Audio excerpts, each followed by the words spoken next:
Hello friends, welcome to Shadow Whisperer. All you see is darkness, just the sound of rain. Designed to help you relax, focus on the story, and drift into sleep. But before you do, remember to like the video and subscribe to the channel. And yes, feel free to share where you're listening from in the comments. Now, let's begin. I buried my sweet daughter twice. The first time was back in 1989. A bad fever took her from me. She was only 8 years old. Her name was Cassandra. She laughed like a little stream, all bubbly and bright. Her hair was like sunshine, all golden and soft. We lived way out past Somerville, just us two. Our house was a tiny dot on the map, far from everything. Just fields and trees all around. Cassandra loved to pick wildflowers. She'd bring me a new bunch every day. She'd hum little songs while she played. She was my whole world, my everything. We'd sit on the porch swing at night. We'd count the stars one by one. Her small hand fit perfectly in mine. I'd tell her silly stories. She'd giggle and squeeze my hand tight. Then the fever came. It hit her fast and hard. One day she was laughing, the next she was gone. My world went dark right then. It felt like the sun just stopped shining. My heart felt like a hollow cave. I felt so lost, so empty inside. The silence in the house was too loud. It screamed her name. I built a small white stone house for her. It was right behind our home, under the big oak tree. It was like a little quiet room for her memory. It was a special place, just for her. I wanted her to feel close. I wanted to still talk to her. Every afternoon I'd go out there. I'd sit on the small stone bench. I'd just look at the little house. I'd talk to her through a small brass bell. We hung it inside the little stone house. It was a family thing, passed down through generations. My mama always said, the bell makes sure the soul doesn't feel forgotten. It was meant to keep spirits close, to remind them they were loved. I truly believed it with all my heart. I needed to believe it. It was the only thing that made sense. I spent weeks, then months, just talking to that bell, telling Cassandra about my day, about the little birds in the yard, whispering how much I missed her, how much my heart ached for her. Every single day was a struggle. The quiet was the hardest part. Our house used to be full of her giggles. Now it was just me and the sound of my own breath. I felt so alone, so very alone. The loneliness was a heavy weight. It pressed down on me, day and night. I stopped going into town much. I didn't want to see anyone. I just wanted to be alone with my grief. The days blurred into weeks, the weeks into months. I just kept going, one foot in front of the other. Then, one day, it happened. The bell rang, all by itself. I was in the kitchen, washing dishes. The sound was soft, clear. It cut through the silence like a sharp knife. My breath caught in my throat. My hands froze in the soapy water. I stood still, listening hard. It was a soft, clear sound. Not loud, but it filled the whole house. It made the hair on my arms stand up. I thought, it must be the wind. I tried to tell myself that, but I looked out the window. The trees weren't moving at all. The air was still and heavy, like before a big storm when everything holds its breath. Not a single leaf stirred on the branches. The clothesline was still. The world outside was perfectly quiet. My heart started to pound against my ribs. It felt like a drum beating inside my chest.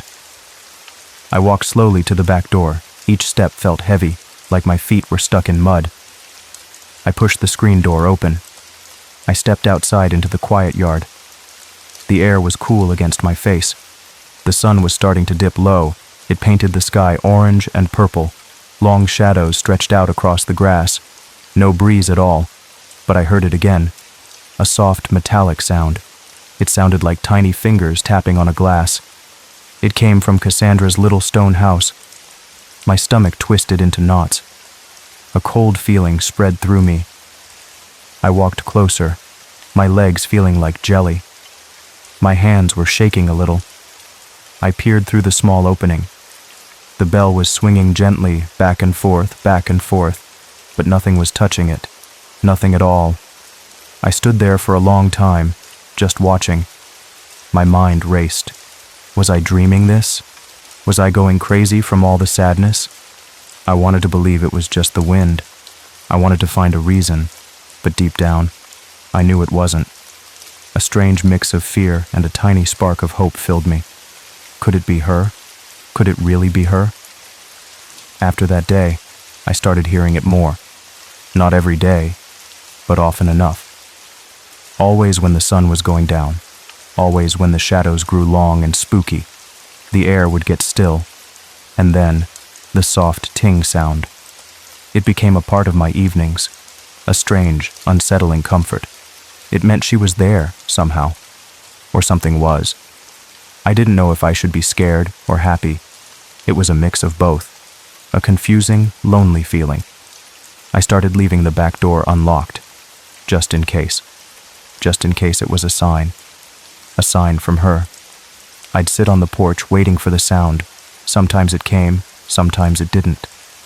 Each time it did, my heart jumped. Then one afternoon, a woman showed up. She was standing on my porch. I hadn't seen a new face out here in years. She wore a dark blue nurse's uniform. It looked crisp and clean, like she'd just put it on. Her shoes were shiny. She had a smile that was a little bit off, a little bit crooked, like it didn't quite reach her eyes. Her eyes were very bright. "Hello," she said. Her voice was soft, like a whisper. "My name is Elodie.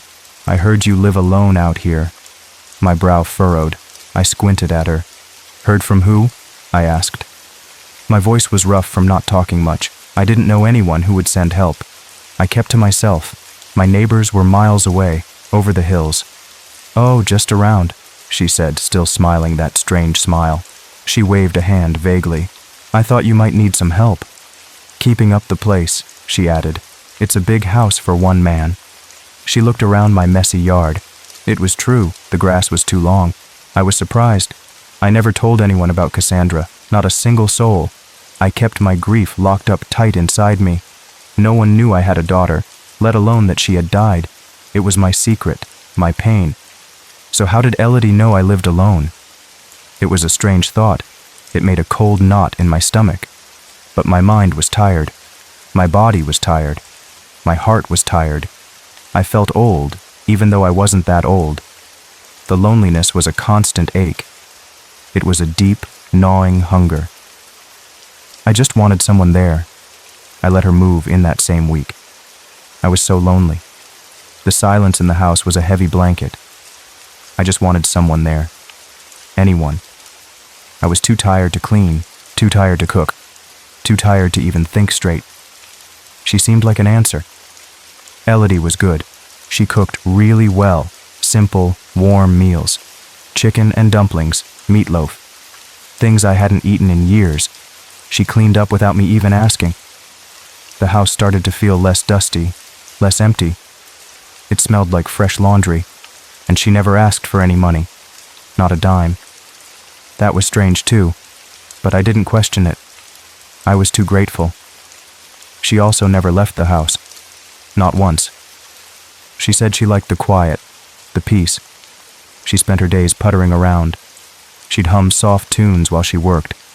Old folk songs. It was nice at first. A new sound in the quiet house. But then she started asking questions about the house, about my life, and then about Cassandra. "Did you have children, Mr. Quinn?" she'd ask, her eyes on me. Her bright eyes would watch my face. I'd try to change the subject. "Just me," I'd say, trying to sound firm. But she'd just wait. She'd always come back to it. "I feel a presence here," she'd say softly. "A young girl." My blood would run cold when she said that. How could she know? I never spoke her name. Then she asked about the bell. "What's that little stone house for out back?" she'd say, pointing out the window. "And what's that pretty bell I hear sometimes?" Too many questions. Too much knowing. I tried to ignore it. I told myself she was just guessing, but a shiver would go down my spine. One night I woke up with a jolt. The sound of the bell was ringing. Not soft and gentle like before. This time, it was ringing fast, frantic, like someone was shaking it hard, over and over. My heart leaped into my throat. It hammered against my ribs. I grabbed my old shotgun from beside the bed. My hands were shaking as I walked down the stairs. Each step creaked in the dark house. The sound was so loud now. It filled the whole night. It was like a warning, or a call. I rushed outside, pushing the screen door open with my foot. The air was cool and damp. The moon was bright. It cast long, spooky shadows across the yard. The grass was wet with dew. I could feel it on my bare feet. Elodie was already there. She was standing right by Cassandra's stone house. Her navy blue dress was wet with dew. It clung to her legs and arms. She was barefoot in the grass, just like me. Her hair was loose around her face. She turned to me. Her smile was wide, too wide. It looked strange in the moonlight, like a mask. Her eyes were dark, like deep puddles. They seemed to swallow the light. "She's not resting," Elodie said. Her voice was calm, too calm. It was flat, without any feeling. It made my skin crawl. Not with the deal unfinished. My mind spun. "What deal?" I snapped. My voice was rough, full of fear and anger. I had no idea what she was talking about. I never made a deal. I just wanted my daughter back. She just looked at me. Her eyes were wide and flat, like glass. They didn't blink at all. "You rang the bell, Mr. Quinn," she whispered. Her voice was like dry leaves rustling. "You invited her back." I hadn't. Not really. I just missed my daughter. I just wanted to feel close to her. I never meant to bring anything back. I never thought it was possible. It was just a way to cope, a way to feel less alone. But Elodie kept talking like Cassandra was still alive. It started small. She'd set an extra plate at the dinner table. "For Cassandra," she'd say, her eyes twinkling. A strange, knowing twinkle. I'd tell her, "Elodie, there's no one else." But she'd just smile that crooked smile. She'd ignore me. She'd hum old lullabies in the hallway at night, soft and low, songs I used to sing to Cassandra when she was a baby.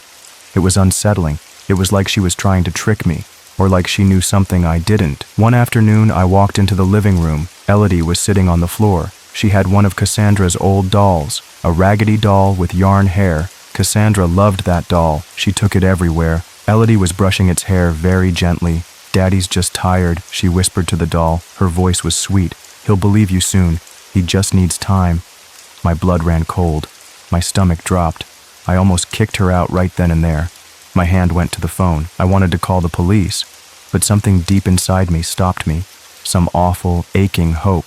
A part of me wanted to believe, because the bell kept ringing, and it wasn't just the bell anymore. One night I heard tiny footsteps. They were light, quick, right above my room, in the attic, like a child walking.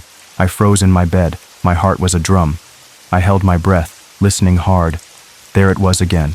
A soft scuff, a little tap, like small feet moving across the floorboards. I got out of bed slowly. My old house creaked and groaned around me. Every sound was loud in the dark. I walked to the attic door. It was closed, but I felt a cold draft coming from under it. A chill went through me. I stood there for a long time, just listening. The footsteps stopped. The house went silent again.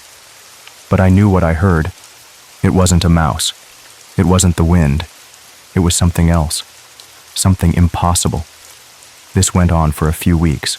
The bell, the footsteps, Elodie's strange words.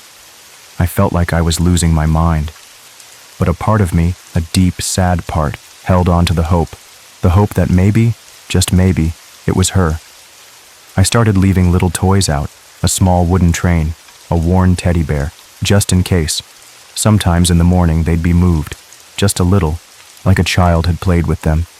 I'd tell myself it was Elodie, but then I'd remember her strange eyes and the cold draft from the attic. It all came to a head on a hot August evening. The air was thick and still, not a breath of wind. Elodie made chicken soup for dinner. It smelled good, warm, and comforting, but I couldn't eat. I felt a knot of dread in my stomach, a heavy, cold feeling, like something bad was coming. She sat across from me at the table. Her eyes were shining. They seemed to glow in the dim light. "Tonight's the 13th toll," she said, her voice barely a whisper. "The last one." My fork clattered against my plate. "What's that mean?" I asked, my voice shaky. I knew it wasn't good. She leaned in close, her eyes fixed on mine. Her smile was wide but not happy. It was chilling. "It means," she said, her voice dropping lower, "it's time for Cassandra to come home. For good."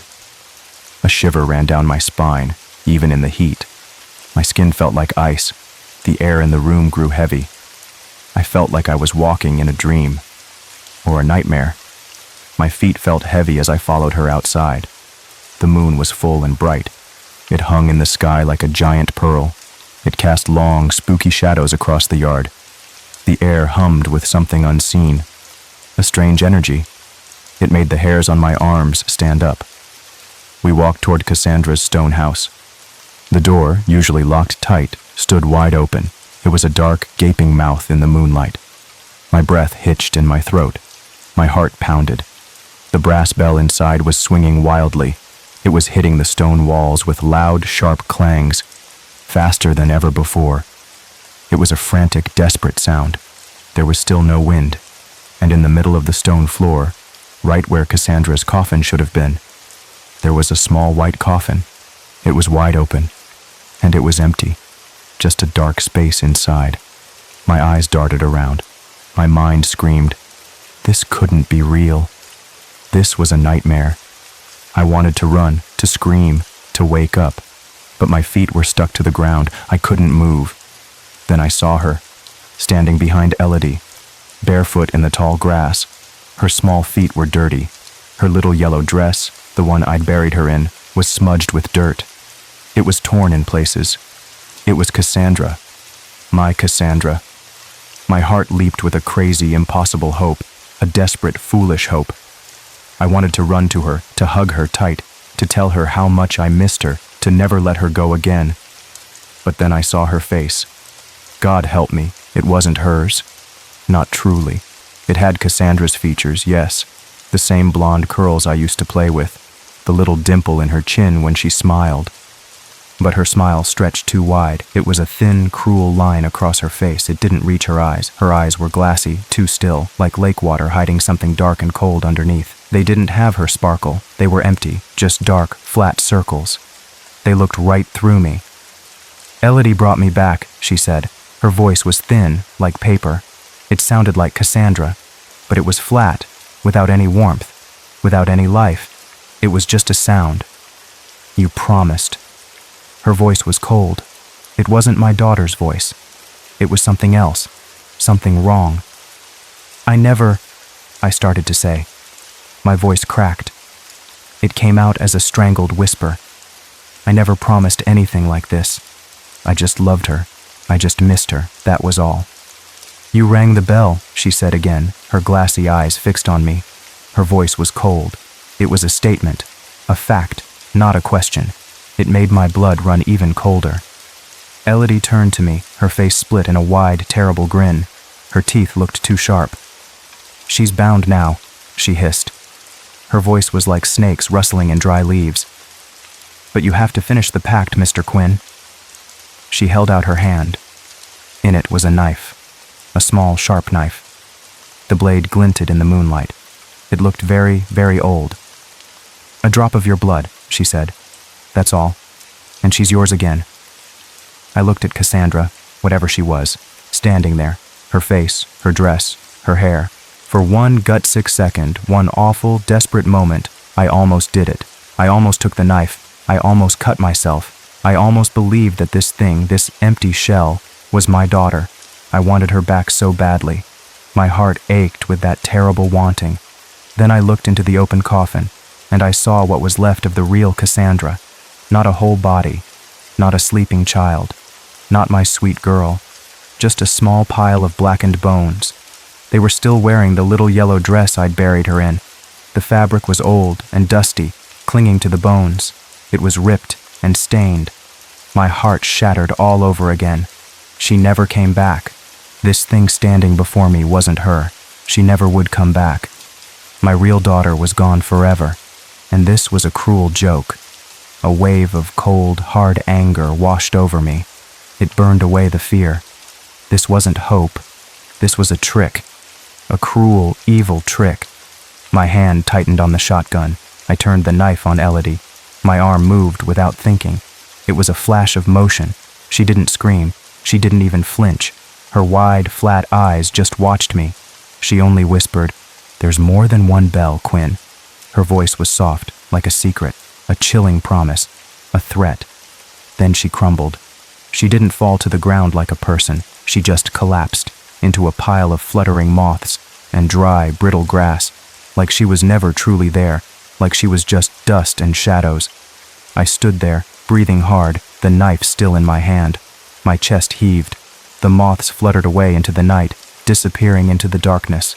The grass scattered in a tiny puff of dust, carried by the unseen breeze. The thing that looked like Cassandra just stood there. Its glassy eyes watched me. Then, slowly, it turned and walked back into the stone house, into the dark opening. I sealed the mausoleum. I used heavy iron bars across the door. I found them in the barn. I hammered them into the stone. I poured salt all around it, a thick line, to keep anything from coming out, or in, to keep it locked away forever. I went inside the stone house. The bell was still swinging, but slower now. I tore the brass bell from the ceiling. It fought me. It felt cold and heavy in my hands. I ripped it down with all my might. The chain snapped. It crashed to the floor. I took it outside. I built a big fire in the yard. I stacked old wood and dry leaves. I watched the flames lick at the bell, turning it black. The brass melted and twisted. I burned every bit of the dry grass where Elodie had stood. I burned it all, every last piece of that nightmare. I watched the smoke rise into the night sky. It carried away the last of the evil, or so I hoped. But sometimes, when the sun drops low over Somerville and the shadows stretch long and thin, I still hear it. Software faint, uninvited. It's almost too quiet to hear, just a whisper on the wind. I know it's not real. I know it can't be. I tell myself that every time. And sometimes, when I walk out back, I see them. Little barefoot prints in the dirt behind the house. They're small, too small. And they're always there, even after the rain.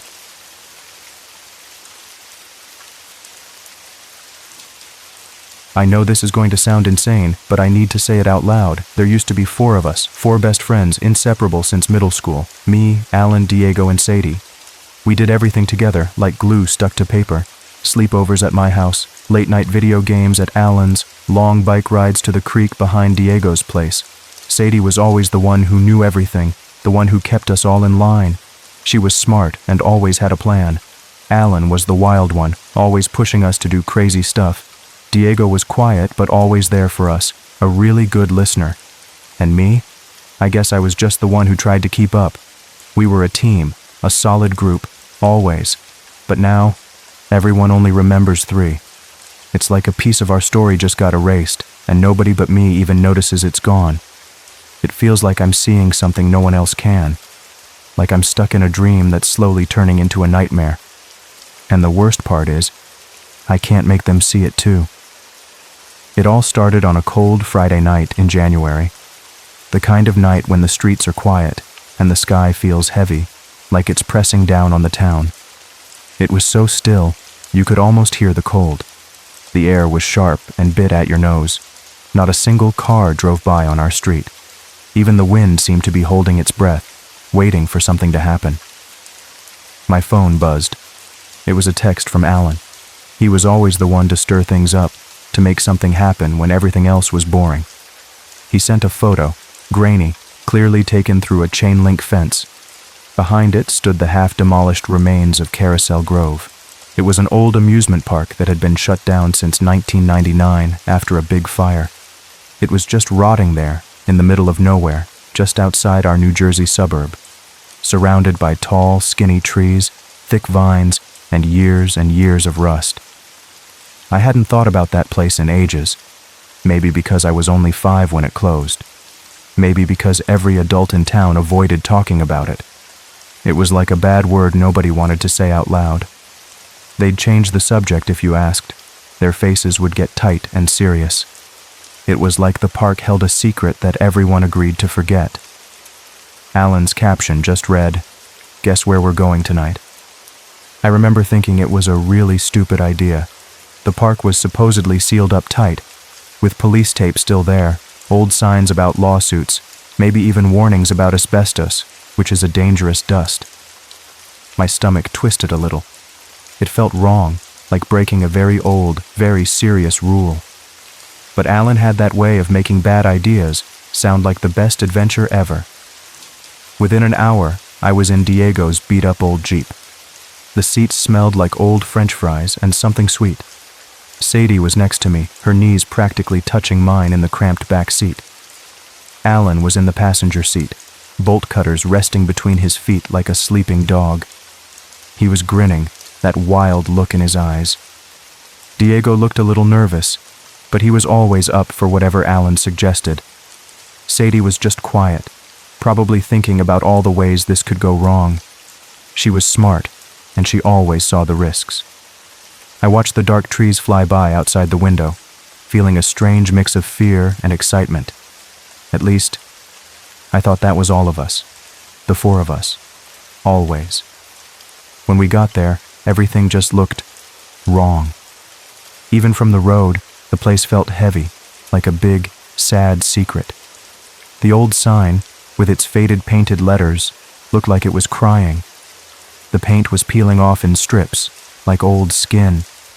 The bright colors it once had were now just dull, dirty stains. It looked like a ghost of fun left behind to rot. The gates weren't just locked, they were bent inward, like something huge and angry had crashed out of them, not just people breaking in.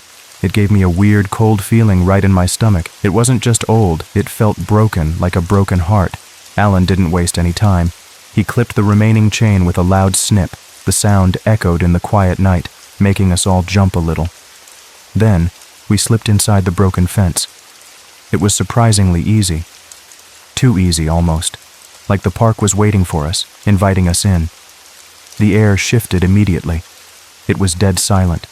Not just quiet, but dead silent. No wind, no distant cars from the highway. Not even the usual hum of life you hear, like bugs buzzing or power lines humming. Even the sound of your own breath felt thinner, like it was getting sucked away. It was like the air itself was holding its breath, waiting for something. The darkness felt thicker here, too. Carousel Grove looked like it had died screaming. The roller coaster tracks were snapped in half in places, sticking up at odd angles like broken ribs. They were rusty and twisted, reaching for the empty sky. The metal groaned softly in the almost wind. The midway stalls where they used to play games were melted on one side. Faded clown faces were peeling off warped plywood, their painted smiles looking more like sad frowns now. It was creepy. Their eyes seemed to follow us in the gloom. A Ferris wheel leaned at a dangerous angle, like a giant broken clock. One of its bright yellow carts was halfway detached, hanging by just one rusty bolt. It swayed a little in the still air. It looked like it might fall apart any second. We didn't speak much. The silence was too big to break. We just wandered in different directions, taking photos with our phones. Our flashlights cut through the thick darkness, making weird shapes on the broken rides. Occasionally we'd call out to each other, just to make sure we were still together. Our voices sounded small and lost in the vast quiet. And then we started seeing the signs. The first one was inside the old mirror maze. It was dark and confusing in there, even with our phone flashlights. Every step made a soft crunching sound on the broken glass. Sadie called us over, her voice a little shaky.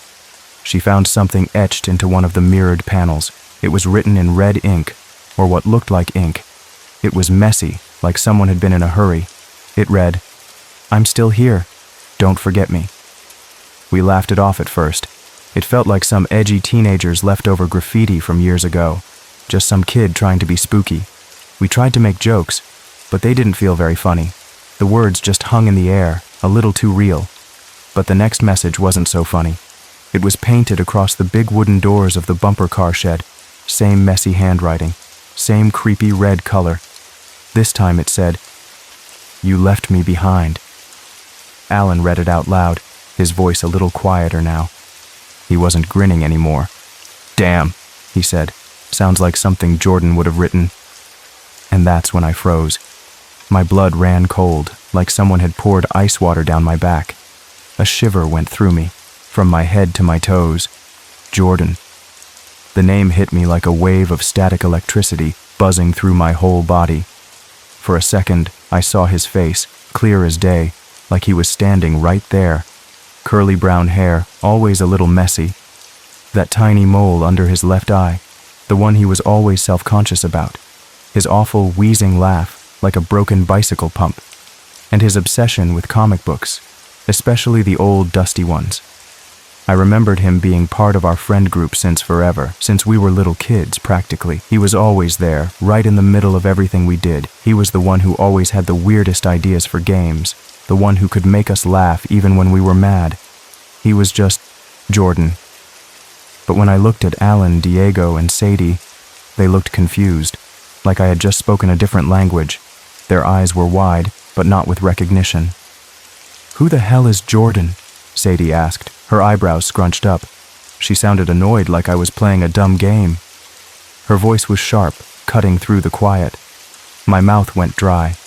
It felt like I had swallowed a handful of sand. My heart started to thump hard against my ribs. "You're joking, right? Jordan? From 6th grade? The four of us, me, you, Diego, Alan, Jordan?" They all just stared at me. Their faces were blank, like they were looking at a stranger. It was like I was speaking to people I didn't know. "There's never been a Jordan," Alan said slowly, his voice flat. He looked at Diego, then at Sadie, like he was checking if they agreed. They both nodded. "It's always just been us three." I could hear my own heartbeat now, loud and fast in my ears. It was like a drum. My hands started to shake. No, that's not right," I whispered. "Check your phones. Scroll through the old photos. He's in all of them." But he wasn't. We checked. We scrolled back through years of pictures. Birthday photos, school dances, camping trips. All three of them were there. Never four. There was always a weird gap in group shots where someone should have been. An empty arm draped over no one. A shared joke caught mid-laugh but directed at no visible person. It was like a ghost was in the picture, but you couldn't see him. It was like a hole in the world, right where Jordan should be. "Maybe you're remembering someone else," Diego offered gently. He looked at me with worried eyes, like I was having a breakdown, like I was losing my mind right there in the creepy park. Sadie just shook her head slowly, a sad look on her face. They thought I was crazy, but I wasn't. I knew Jordan was real. I knew him like I knew my own name. And I knew deep down that he had a connection to Carousel Grove, a terrible, forgotten connection. The rest of the night was a blur. After that, everything felt different. The air got colder, even though it was already freezing. Every shadow seemed to move. It was like the darkness itself was alive, watching us. We heard footsteps in places where no one was walking, soft shuffling sounds like someone dragging their feet through dry leaves. We saw shadows dart behind old booths, quick and dark, just at the edge of our sight. They were too fast, too strange to be real, just quick blurs in the corners of our eyes. Sadie swore she heard someone whisper her name. It happened in the Tunnel of Love, where one of the little boats was half sunken in brackish, dark water. The water was black and still, like a mirror to nothing. She grabbed my arm, her fingers digging in. "Did you hear that?" she whispered, her eyes wide. "Someone said my name, right there." I didn't hear it, but the fear in her voice was real. It made my skin prickle. "It was a soft, breathy sound," she said, like someone was right next to her ear. At one point, Alan screamed. It was a short, sharp sound that cut through the silence. It made us all jump and spin around, our flashlights dancing wildly. We found him near the old funhouse. He was staring down at the ground, his face pale in the dim light of his phone. His breath was coming in ragged gasps. There were footprints in the dust, fresh ones, and they didn't match any of ours. They were too small, much too small, almost like they belonged to a child. They led right into the funhouse, into the darkness, but they never came out. There were no footprints leading back out, just a clear path in. It was like whoever made them had just vanished inside. We left immediately. We didn't even talk about it. We just ran, pushing through the broken fence, stumbling back to Diego's Jeep. The silence in the car was heavy, filled with unspoken fear. No one looked at each other. No one said a word. We just wanted to get away, to pretend it hadn't happened. The cold of the night felt like it had gotten inside us. That should have been the end of it. We should have forgotten about Carousel Grove and the weird things we saw and heard. We should have just gone back to our normal lives. But over the next week, I started getting texts from an unsaved number. No name showed up on my phone screen, just fragments of words. Each one made my blood run colder. Why did you let me burn? My wristband melted into my skin. I begged you to help. The words haunted me. They played over and over in my head. I couldn't sleep. I couldn't focus in school. Every time my phone buzzed, my heart jumped. I felt like I was losing my mind, or maybe I already had. I confronted the others. I showed them the texts, my hands shaking. Look, see? It's real. Jordan is real, and he's sending these. They denied everything. Alan said it was probably some prank. Diego tried to tell me it was just my imagination, that I was tired. He said I was seeing things. You're not well, Sadie said, her voice soft but firm. She looked at me with so much pity, it made me angry. There's no Jordan. Maybe you invented him because of stress. Maybe your brain filled in a gap. They looked at me like I was crazy, like I was making it all up. And the more they denied it, the more alone I felt. It was like I was trapped in a nightmare, and they couldn't see it. I felt like I was screaming, but no sound came out. They just looked at me with sad, worried eyes. It was like they were trying to help me, but they didn't know how. But I found something yesterday. Something that proved I wasn't crazy. Something that made my blood turn to ice. An old yearbook, 6th grade. I had kept it tucked away in a box under my bed. It was dusty and smelled like old paper. I pulled it out, my hands trembling, and flipped to our class photo. And there he was, Jordan McKay, right between Diego and me. His arm was around my shoulder, and he had that goofy smile on his face. He was wearing that stupid blue hoodie he always loved, the one with the faded superhero logo. His name was printed clearly underneath his picture. Jordan McKay. Proof, inked in paper, right there for anyone to see. Except no one else remembered him. I stared at his face, tears blurring my eyes. He was real. He was always real. A wave of relief, mixed with a deeper terror, washed over me. And then I saw it. Taped to the back of that very page was a faded amusement park ticket. It was old and crinkled, but I could still read the words. The paper was thin and brittle, almost falling apart. Carousel Grove. 1 admission. Date: July 4th, 1999. The day of the fire. Jordan was there. He was at the park that night, the night it burned, and I think he never left. Now I remember. It wasn't just the 3 of us that night. We were all at the park. 5 kids. Me, Alan, Diego, Sadie, and Jordan. We were so excited, running around, laughing. It was a hot summer night, full of bright lights and loud music.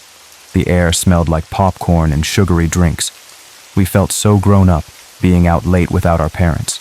We went on the old Comet coaster, the one with the rickety wooden tracks. It was supposed to be the best ride. We were all strapped in, screaming and laughing as it climbed the big hill. The chains clanked loudly as we went higher and higher. We could see the whole town spread out below us, twinkling with lights. Our hearts pounded with excitement, not fear. Then at the very top, something went wrong. A loud grinding noise. It sounded like metal tearing. Sparks flew, bright and hot against the night sky. The cart lurched, shaking us hard. And then flames, small at first, then bigger, licking at the wooden tracks. They spread so fast, like hungry orange snakes. Screams filled the air, not from fun, but from pure terror. Smoke billowed, thick and black, making it hard to breathe. People were panicking, trying to get out.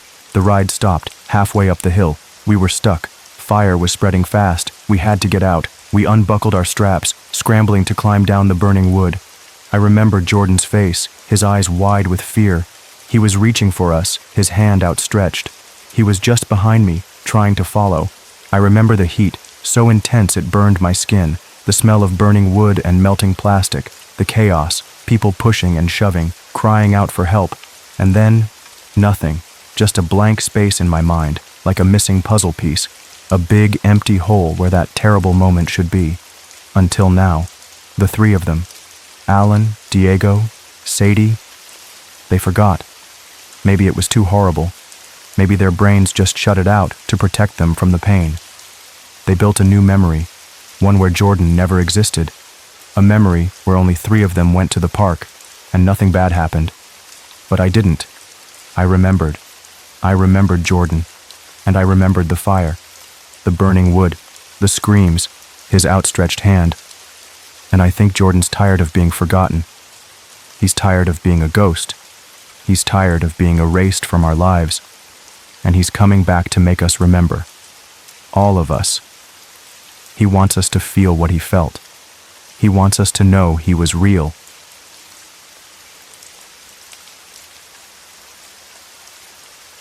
I've never talked about this before, not really, not even to Tyler, my own brother. He was right there with me, every step of the way, but some things, they just sit inside you, cold and heavy. It happened 5 years ago. We were both in our mid-20s back then. Just two guys, burnt out and tired. The city had chewed us up and spit us out. Tyler, he was always the one with the big ideas. He said we needed to go completely off-grid. No phones, no signal, no buzzing distractions. He found this place online. Not a rental, not really. More like a rumor, an old abandoned amusement park.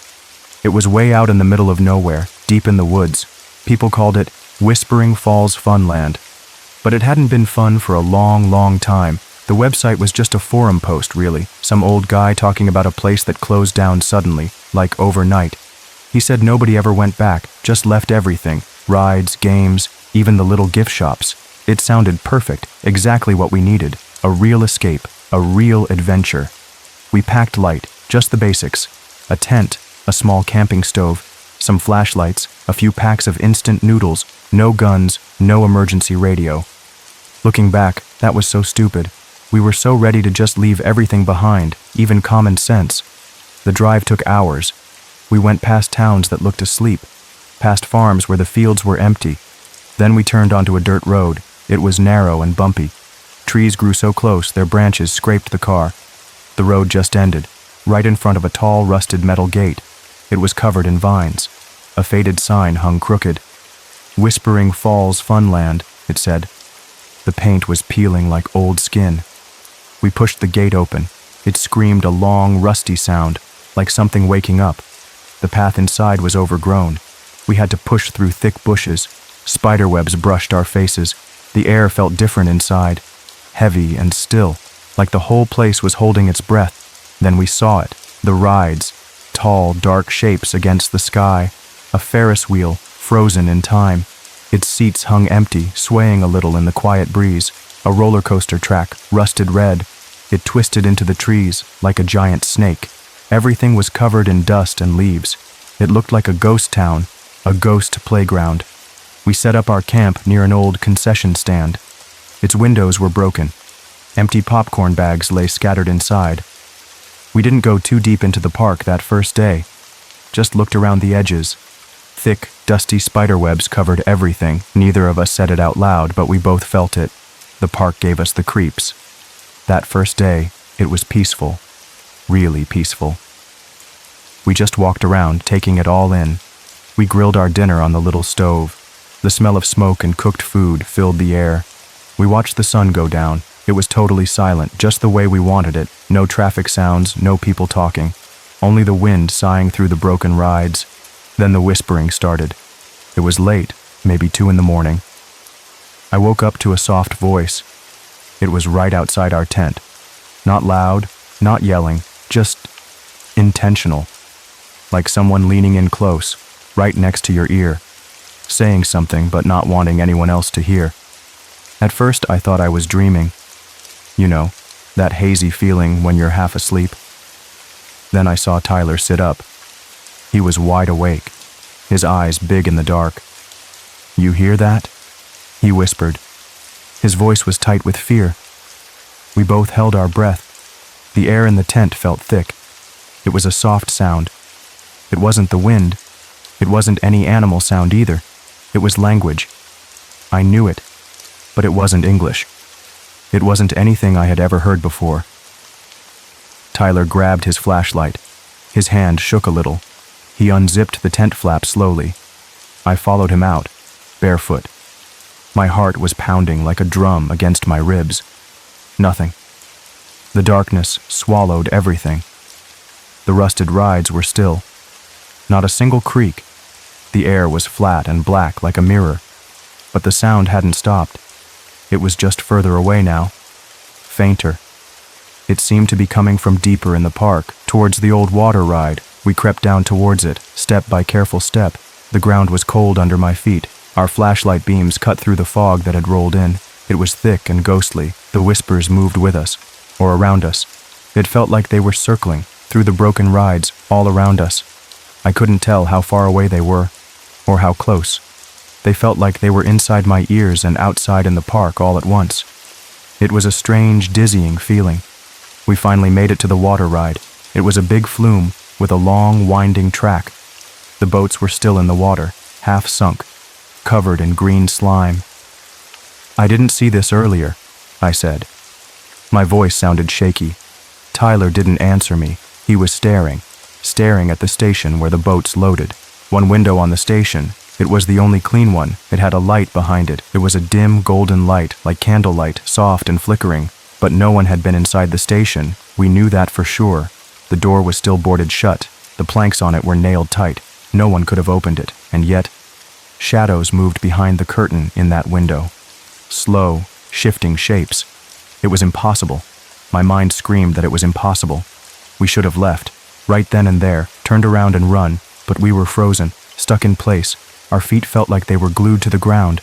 Then, the whispers stopped, just like that. Dead silence. It was even worse than the whispers. It felt like the whole park held its breath, waiting. Then came the knock, from behind us. A solid, clear knock, like someone rapping on wood. We spun around. Our flashlights cut through the fog again. One of the flume boats. It was gone. No sound, no splash in the water. Just gone. Like it had never been there. The murky water was still, black and silent. I was too stunned to think. My mind felt numb. Tyler grabbed my arm. He dragged me back towards the tent. He didn't say a word. We didn't sleep that night. Not really. We just lay there, listening. Every little sound made us jump. Every shadow seemed to move. But by morning, everything looked normal. Too normal. No missing boat, no lights in the station, no footprints in the soft earth. I almost convinced myself it was a dream, a really bad nightmare. Tyler didn't talk much all day. He just kept looking at the rides, like he was waiting for something to happen, like he knew something I didn't. That second night, he asked me something strange. He asked if I wanted to sleep in the water ride station. He said he didn't feel safe in the tent anymore. His voice was flat. "Dude, we said we weren't going in there," I reminded him. I tried to sound normal. "I think we're meant to," he said. His eyes were blank, staring past me. I laughed it off, tried to make a joke, but it wasn't funny. That night, he was gone. I woke up alone in the tent. It was around 1 in the morning. The tent flap was wide open. His sleeping bag was empty. A cold dread filled my stomach. I panicked. I scrambled out of the tent. I ran towards the water ride, but he wasn't there. I checked near the Ferris wheel. Empty, not near the roller coaster. He was just gone. Then I saw it. The station door. It was open, just a crack. A soft light glowed from inside. The same golden light from the night before. I didn't want to go in there. Every part of me screamed to run. But he was my brother. My only brother. I had to go. The smell hit me first. It was strong and awful. Wet wood, mold, and something else. Something sharp and metallic, like rust, or stagnant water, a mix of all things wrong. I stepped inside. The air was heavy and cold. The walls were lined with old funhouse mirrors, all warped, all clouded over. None of them showed my reflection clearly, just murky, dark glass. The control panel was lit. Old buttons glowed softly, but there was no power, no hum of electricity, just lights dancing. And Tyler stood in front of the largest mirror. His hand was pressed flat against its surface.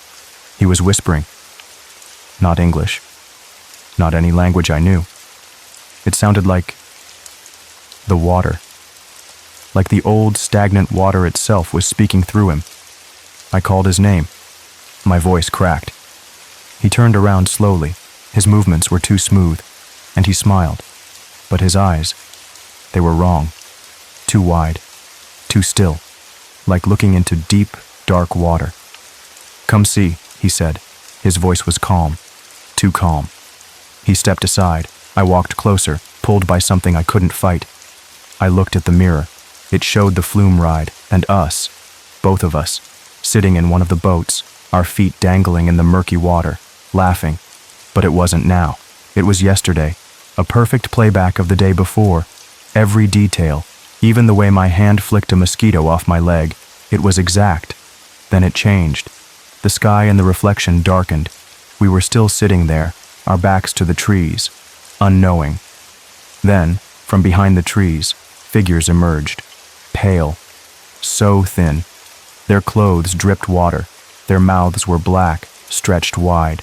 They surrounded us in the reflection, like shadows coming to life. One by one, they stepped into our bodies. It looked like smoke sliding into a bottle. And we disappeared, just vanished. The reflection went black, dark and empty. Then the whispering returned, this time from every mirror. 100 overlapping voices, laughing, gasping, speaking tongues older than air itself. A terrifying chorus. I grabbed Tyler, shook him hard. I screamed at him.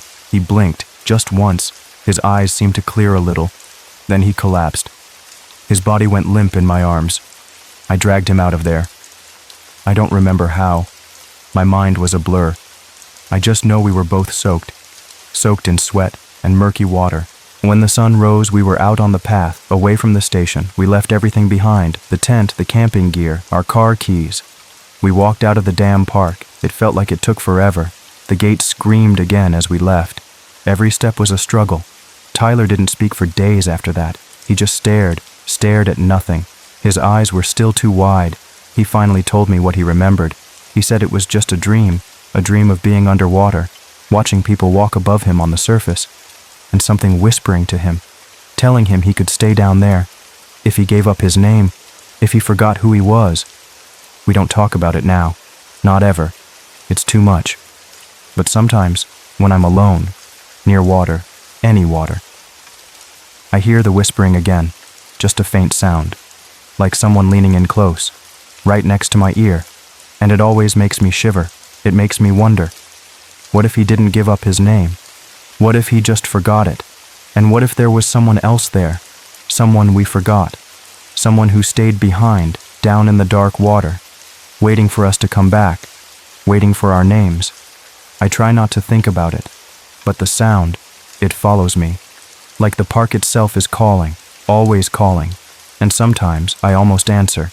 The memory started coming back in pieces, like broken glass, not all at once, just little flashes, a smell, a sound, a feeling. Before the park, before Tyler and I went, there was someone else, a third person, our friend. His name was Leo.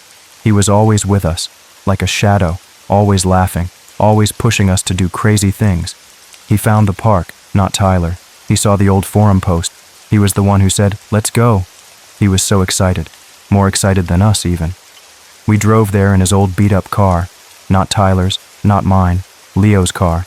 It was red. I remember that now, a rusty red. We laughed the whole way, loud music playing, windows down. We talked about what we'd find, what kind of spooky stuff. Leo, he was the bravest of us, or the dumbest. Hard to tell sometimes. He was the first one to push open that rusted gate. He was the first one to step inside, into the quiet, waiting park. He loved the water ride. He always did. Even when we were kids, he'd make us go on it again and again, splashing, screaming. He always said water was magic, that it held secrets. The first night in the park, it wasn't just Tyler and me, it was Leo too. We set up 3 sleeping bags, 3 flashlights. We ate instant noodles, 3 of us, sitting around the little stove. The whispers, they started that first night, but they weren't outside the tent. They were inside our heads, soft and blurry. Leo heard them too. He sat up, just like Tyler. His eyes were wide, but not with fear, with something else, like he was listening to a song, a very old song. He wasn't scared.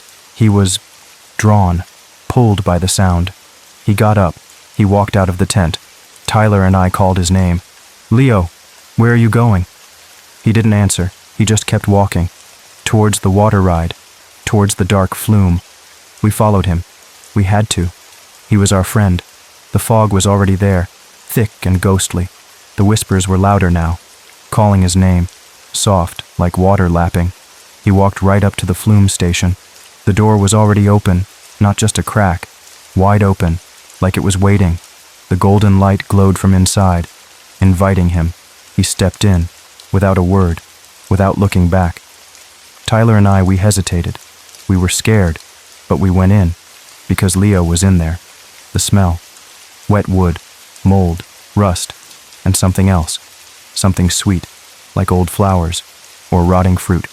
The funhouse mirrors, they were there, all warped, and they showed our reflections, all three of us, standing in the doorway, looking confused. The control panel was lit. The old buttons glowed. Leo stood in front of the largest mirror, just like Tyler did later. His hand was pressed flat against its surface. He was whispering, not English, not any language I knew. It sounded like the water, like the old, stagnant water itself was speaking through him. He turned around. He smiled. But his eyes, they were wrong. Too wide, too still, like looking into deep, dark water. "Come see," he said. His voice was calm, too calm. He stepped aside. We walked closer, pulled by something we couldn't fight. We looked at the mirror. It showed the flume ride. And us, all three of us, sitting in one of the boats, our feet dangling in the murky water, laughing. But it wasn't now. It was before, just a few hours ago.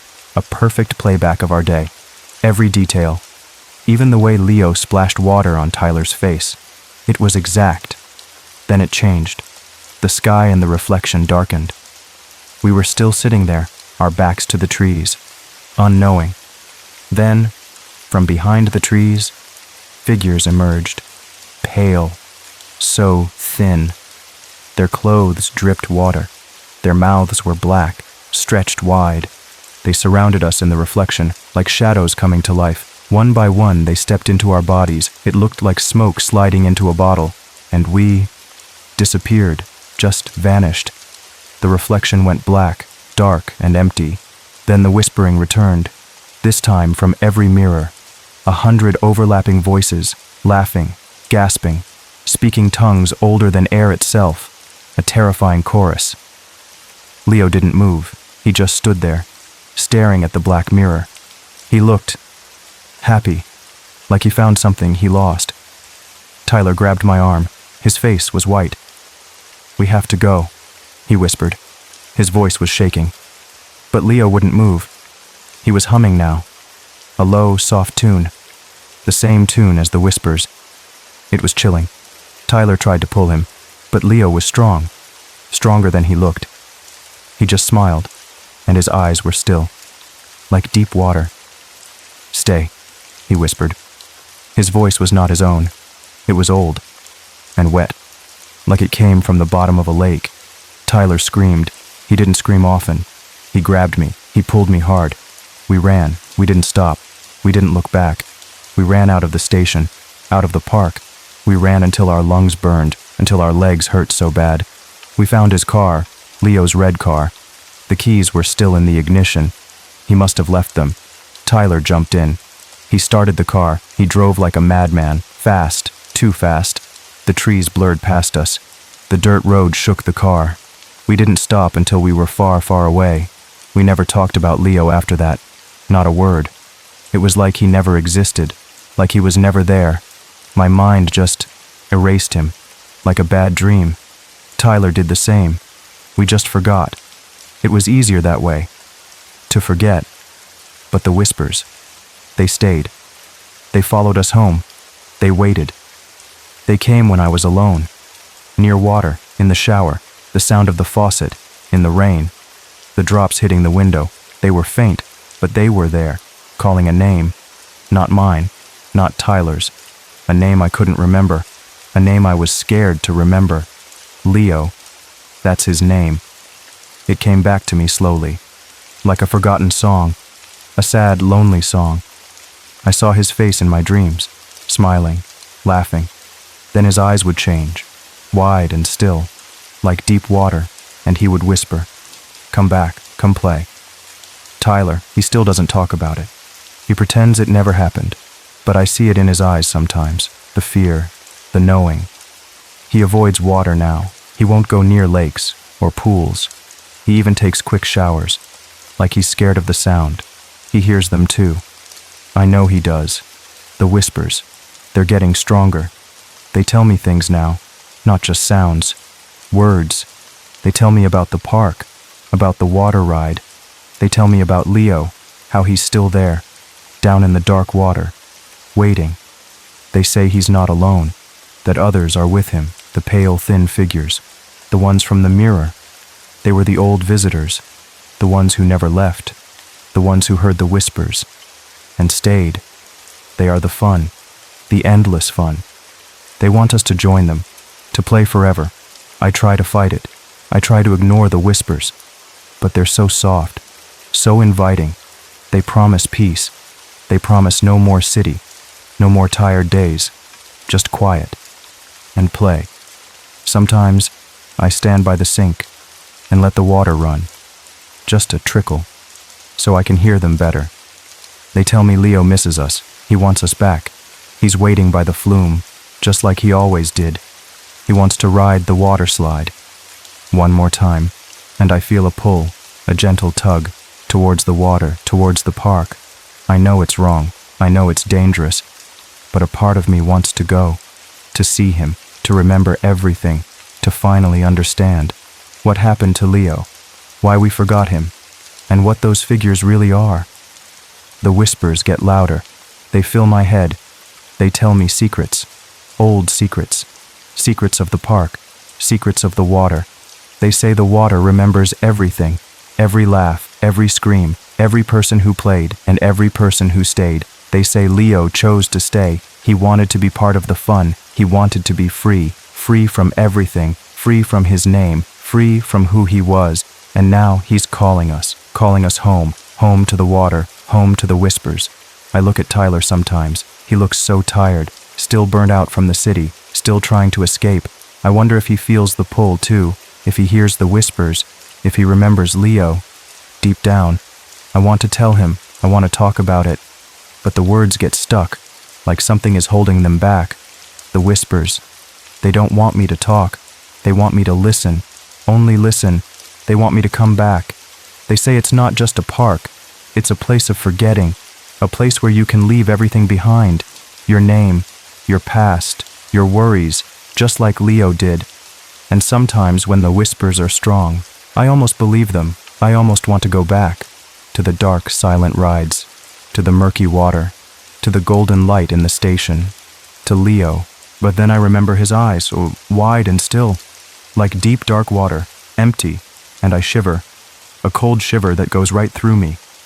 Because I know, if I go back, I won't come out, not really. I'll just be another whisper, another shadow, another forgotten name the water whispers, always. And sometimes I almost answer.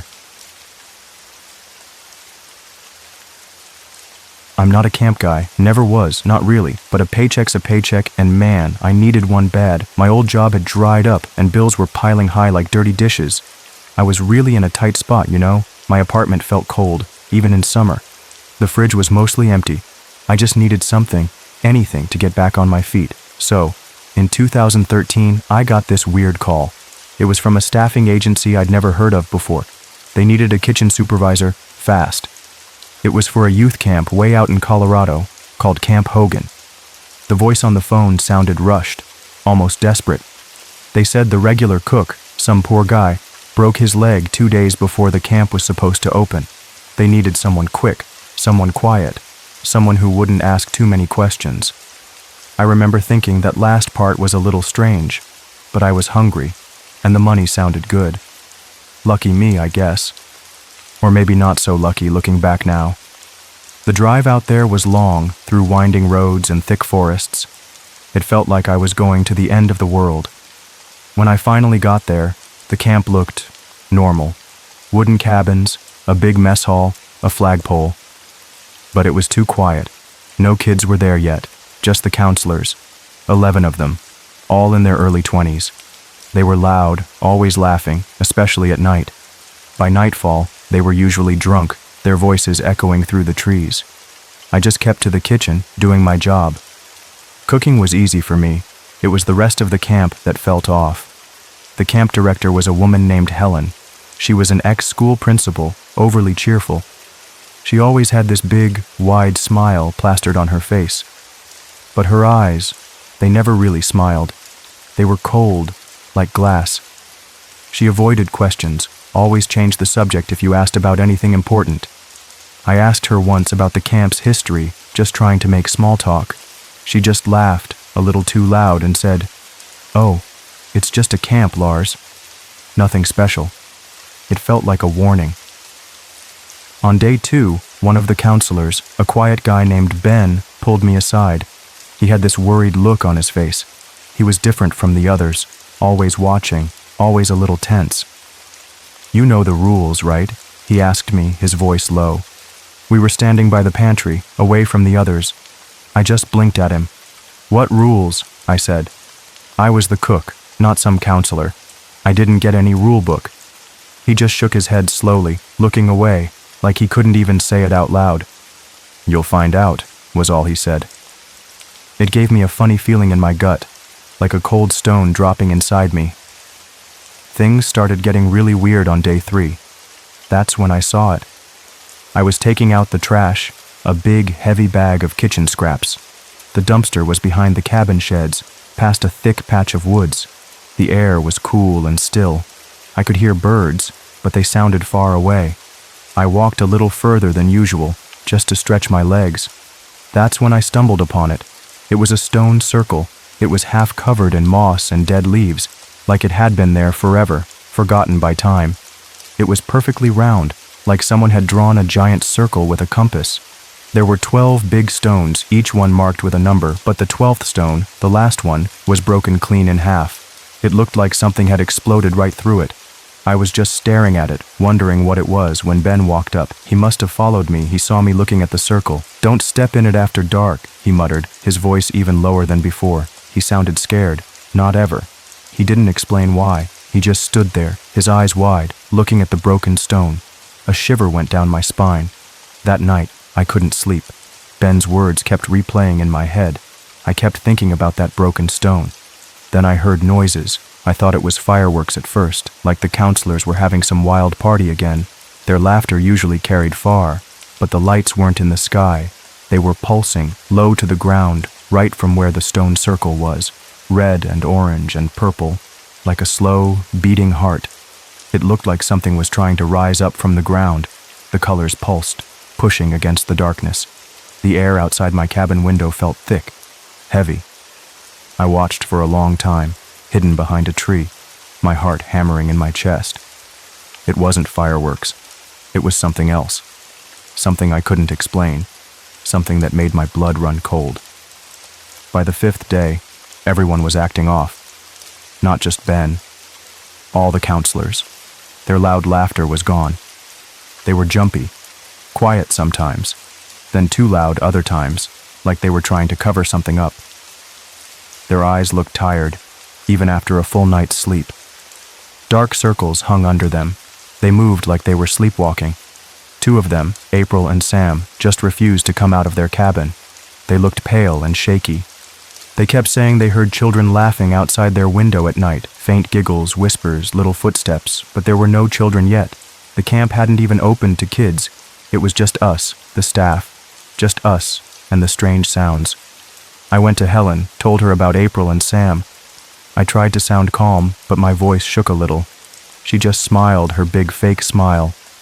"Pre-camp nerves," she said, waving her hand like it was nothing.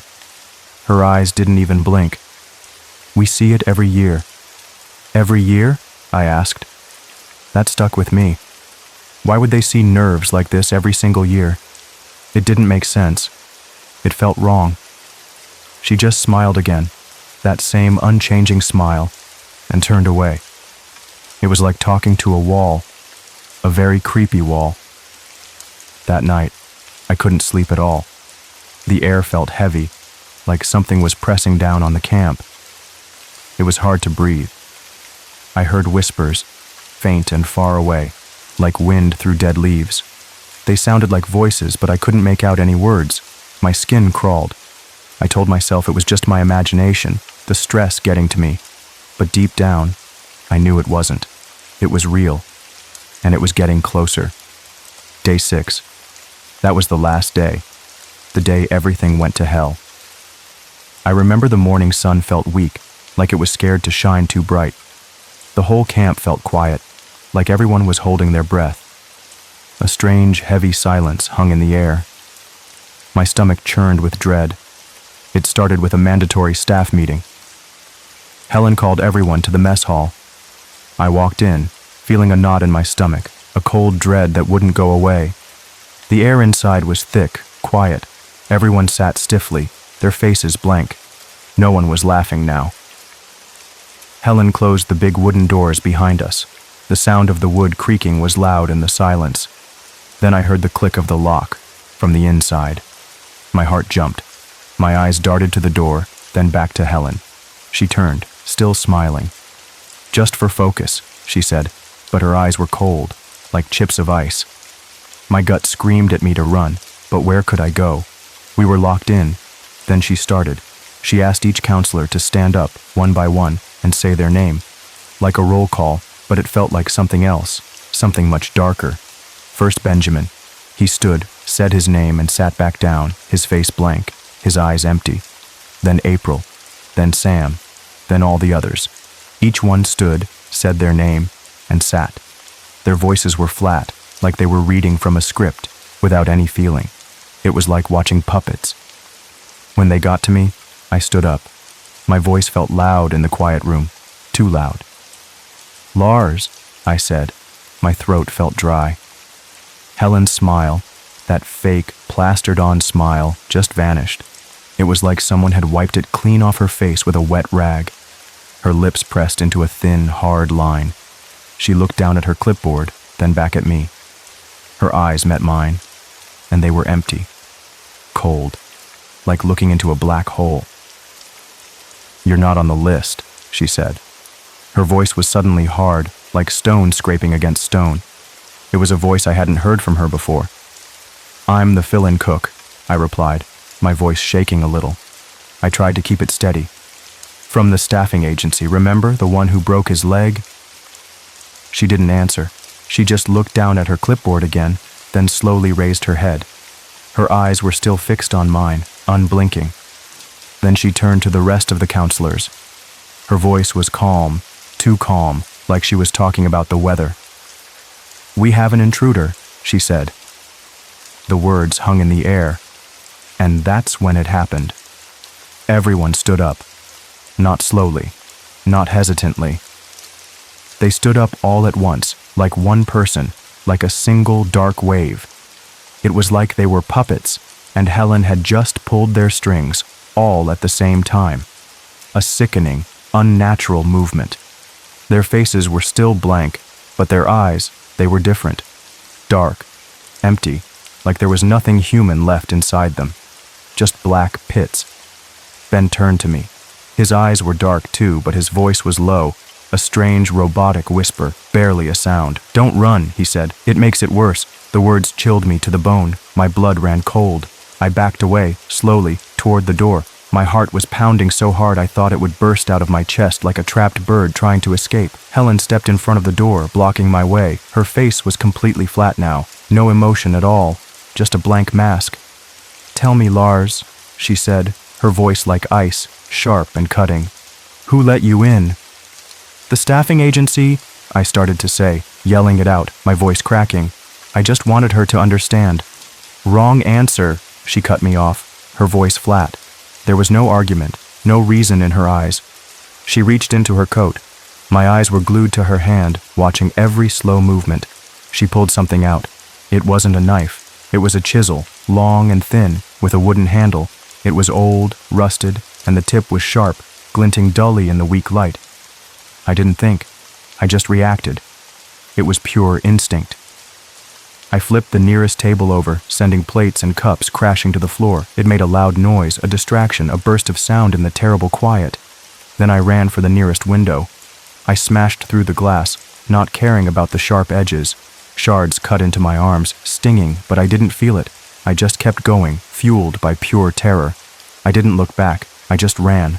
I ran until I was out of the mess hall, out of the camp buildings. I made it into the woods. The trees were thick, dark, and felt like they were closing in on me, like giant, grasping hands. Every shadow seemed to move. I knew I had to get off the campgrounds, but I also knew the camp had only one road in and out. If I ran down it, they'd catch me for sure. I hid behind a giant oak tree, its rough bark digging into my back. My breath came in ragged gasps, burning my throat. I waited. The woods were quiet, too quiet. Not even a bird sang.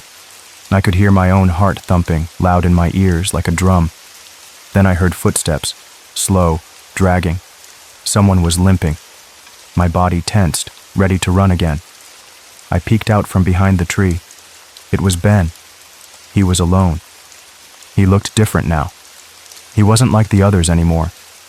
His face was pale, and his eyes, though still dark, had a flicker of something human in them. A spark of fear, of pain. His voice shook when he spoke, barely a whisper. "I tried to help you," he said, looking around nervously, like he expected Helen to appear any second. "You weren't supposed to be here, man. He glanced back toward the camp, his eyes wide with fear, like he'd seen a ghost. "They give 12 years of service, then they feed it." His words were broken, hurried. "Feed what?" I asked, my voice barely a whisper, afraid to make a sound. My mind was racing, trying to make sense of his terrible words. He didn't answer right away. He just looked up at the night sky, at the few stars peeking through the thick tree branches. His face was full of despair. "It comes from under the 12th stone," he said, his voice barely audible, like a dying breath. "The broken one." We tried to get off the grounds that night. We moved slowly, carefully, through the dark woods. Every snapping twig, every rustle of leaves made us jump. We knew they were out there, looking for me. Maybe for him too now. The air was cold, damp. We didn't make it. The woods seemed to go on forever, and we kept getting turned around. It was like the trees themselves didn't want us to leave, like they were holding us captive. At exactly 3 a.m., the camp screamed. It wasn't people screaming, it was the land itself. A sound like 1,000 trees being snapped in half all at once.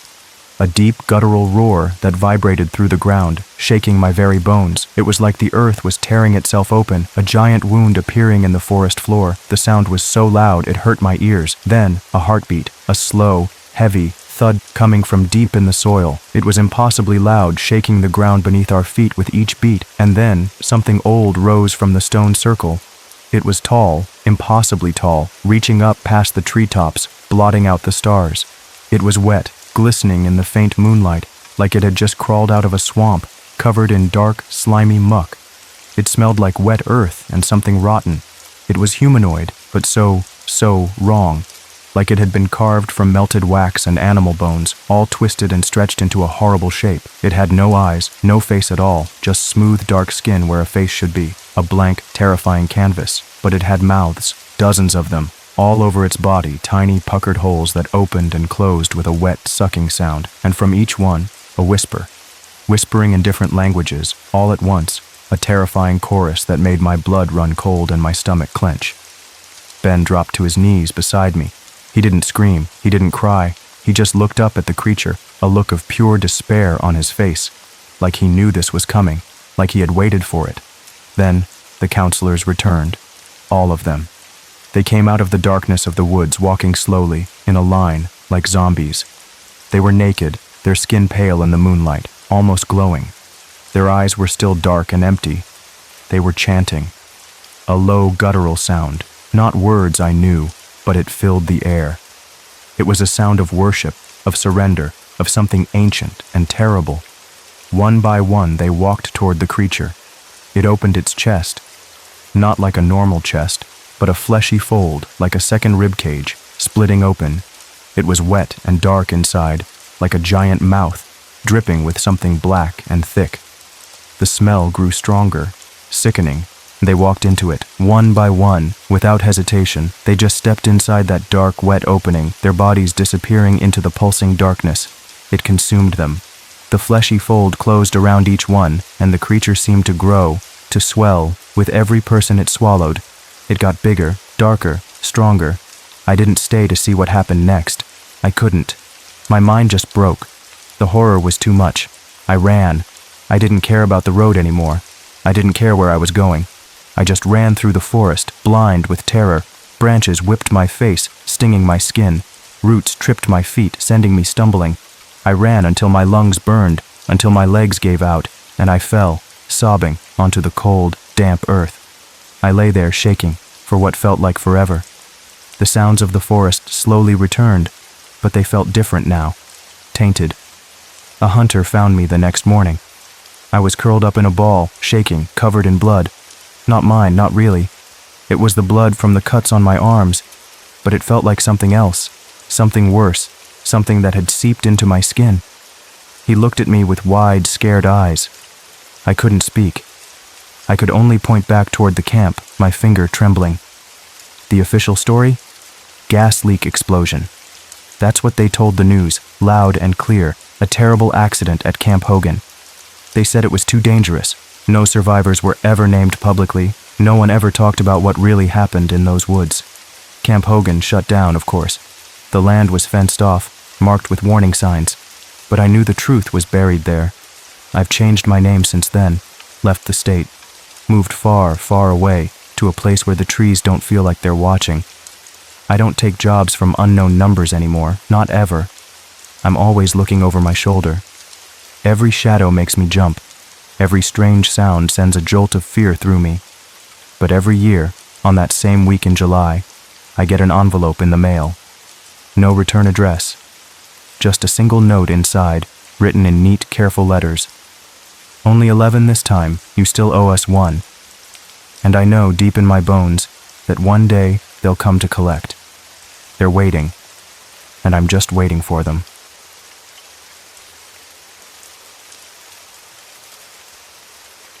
I was 28 years old, just starting to feel like a real grown-up. That's when my big brother Paul just vanished. It feels like 100 years have passed since then, but the memory sticks to me. It's like a bad smell that gets into your clothes and just won't wash out. It's always there, a little bit. Paul was 2 years older than me, always the one who knew what to do. He was the smart one, the one who thought everything through. He worked as an engineer, building things with numbers and plans. His job took him to a small town way up north, a place called Raventon. Most folks couldn't even find Raventon on a map. It was way up in the mountains, hidden behind thick trees, always foggy, like the sky was crying. It was just a tiny dot on the world. There was just one little grocery store there, one old bar with a creaky sign, and this huge, still lake called a reservoir. It looked so old, like it had been there since the world began, like it was watching everything, holding its breath. Paul was the kind of guy who kept his desk neat, every paper in its place. He saved all his important papers in a special box. He always called Mom on Sunday, right after church. He never missed it. If he didn't call her, something was wrong. If he didn't text me back in a day, something was very, very wrong. We had this unspoken rule, you know? Just to check in. 3 weeks went by, and the phone stayed silent. No calls from Paul, no quick texts. Just quiet. A scary kind of quiet that filled up the whole house. It felt like a heavy blanket. Mom was crying every single day. Her eyes were red and puffy. I couldn't stand to see her like that anymore. I had to go. I had to find him. So, I got into my old car, the one with the funny rattling sound. The road was long and winding, like a snake. The fog got thicker the closer I got to Raventon, swallowing the trees. Raventon felt heavy, like a big weight on my chest. The air itself felt sad, like it was holding a secret. The buildings looked gray and tired, like they'd given up hope a long time ago. I found Paul's apartment. It was on the second floor of a small wooden building, painted a faded blue. My heart thumped hard in my chest, like a trapped bird. I took a deep breath. I used the spare key he'd given me years ago, the one he said was just in case. The door creaked open slowly, making a long, sad sound. The apartment was dark inside. Everything was just as he'd left it. Dishes in the sink, a coffee mug on the counter with a dried ring. His toothbrush was still wet in the holder, like he'd just used it. It was like he'd just stepped out for a minute. But he hadn't come back. His laptop was gone, though. That was weird. Paul never went anywhere without his laptop. It was like his extra brain, always with him. He needed it for work, for everything.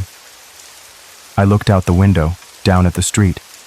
His car was parked 2 blocks away, right by the curb. It was facing the reservoir, like he'd parked it there on purpose. It looked like he'd walked down to the water, and just never came back. A cold feeling spread through me, starting in my stomach and going all the way to my fingers. It wasn't just a feeling. It was like a chill deep in my bones, a warning. I went to the local police station. It was tiny, just 2 rooms, smelling of old coffee. A tired-looking man with a droopy mustache was behind the desk, reading a newspaper. He didn't even look up at first. I told him about Paul, how he was gone, how it wasn't like him to just leave, how Mom was worried sick. I tried to make him understand how serious it was. The officer just shrugged his shoulders, like it was no big deal. He mumbled something about Paul probably quitting his job. "Burnout," he said, his voice flat. "Happens all the time up here in the mountains." But his voice was too flat, too calm. Like he'd said those words 100 times before to other worried people. It felt like a lie, a practiced speech. He wouldn't meet my eyes. He looked away when I asked more questions, his eyes seeming to glide over me, not seeing me at all. It was like I was invisible to him, like I was just another problem he didn't want to deal with. I knew then that they weren't going to help. They didn't care about Paul or about me. Or maybe they were scared of something, scared of what I might find. I went back to Paul's apartment. It felt strange to be there, like I was trespassing, like I was waiting for him to walk in the door and ask me what I was doing. The silence was loud. The sun went down, pulling all the light out of the sky. The fog rolled in thick, like a heavy wet blanket. It swallowed the whole town, making everything disappear. I couldn't see anything outside. I tried to sleep on Paul's couch, but I couldn't close my eyes. Every little creak of the old building made me jump. Every whisper of the wind outside sounded like someone calling my name. At around 2 in the morning, I heard it, a low humming sound. It wasn't loud at first, just a faint vibration. It was coming from under the floorboards, right below the couch. It wasn't a normal hum, like a fridge or a pipe. It was deep, like a big machine running far, far away. Or maybe it was like a group of people chanting, a strange, quiet song. It had a rhythm to it. I got up, my heart pounding in my ears. I pressed my ear to the hardwood floor, trying to hear better. The wood felt cold against my skin. The humming got louder, vibrating through the floor. And then I heard it. A whisper. My name. It wasn't just whispered, though. It was sung. My name, stretched out in a long, eerie note, like a ghost sighing. It made my hair stand on end. I pulled my head back fast, scrambling away from the floor. My skin felt like ice, even though the room wasn't cold. I told myself it was just the pipes, or the wind playing tricks, but I knew it wasn't. It was too clear, too real. It was Paul's voice somehow, calling to me from under the ground. I shivered, pulling the blanket tighter around me. The next morning, I felt like I hadn't slept at all. My eyes were heavy, burning. My mind was racing, trying to make sense of what I'd heard. It felt like a bad dream, but I knew it wasn't. I had to find out more. I remembered Paul talking about his supervisor at the reservoir plant, a woman named Mrs. Albright. He said she was tough but fair. I hoped she could help me. I drove out there, the fog still thick around the car. The plant was a big, gray building near the water, made of concrete and metal. It looked old and forgotten, like no one cared about it anymore. I found her office inside, down a long, echoing hallway. She was a woman with tired eyes, like she hadn't slept in years. Her hair was pulled back tight in a bun, making her face look even more stern. She looked nervous when I walked in, her hands fidgeting with a pen, like she was expecting me, or maybe like she was expecting someone else entirely. Her eyes darted around the room. I asked about Paul, trying to keep my voice steady. Her eyes blinked twice, slow and heavy, like she was fighting to stay awake. She didn't say anything at first, just stared at the desk. Then, she slid something across the desk. It was a dusty metal badge, old and worn. An access badge, like the ones Paul used for work. It felt cold and heavy in my hand. She slid it like it was hot, like it would burn her fingers if she held it too long. Her hand quickly pulled back. "He went below level 3, she said, her voice flat, like the police officers. No emotion at all. "They always do." My stomach dropped, a cold knot forming inside me. "There are only 2 sub-levels on the blueprint," I told her, my voice shaking a little. Paul had shown me the plans once, pointing out the different levels. She didn't answer me. She just stared. Not at me, but through me, like I wasn't even there. It was like she was looking at something far away, something scary that only she could see. Her eyes were empty.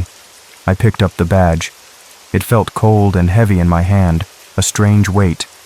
It had Paul's name on it, etched into the metal. His name, right there. It was a bad sign.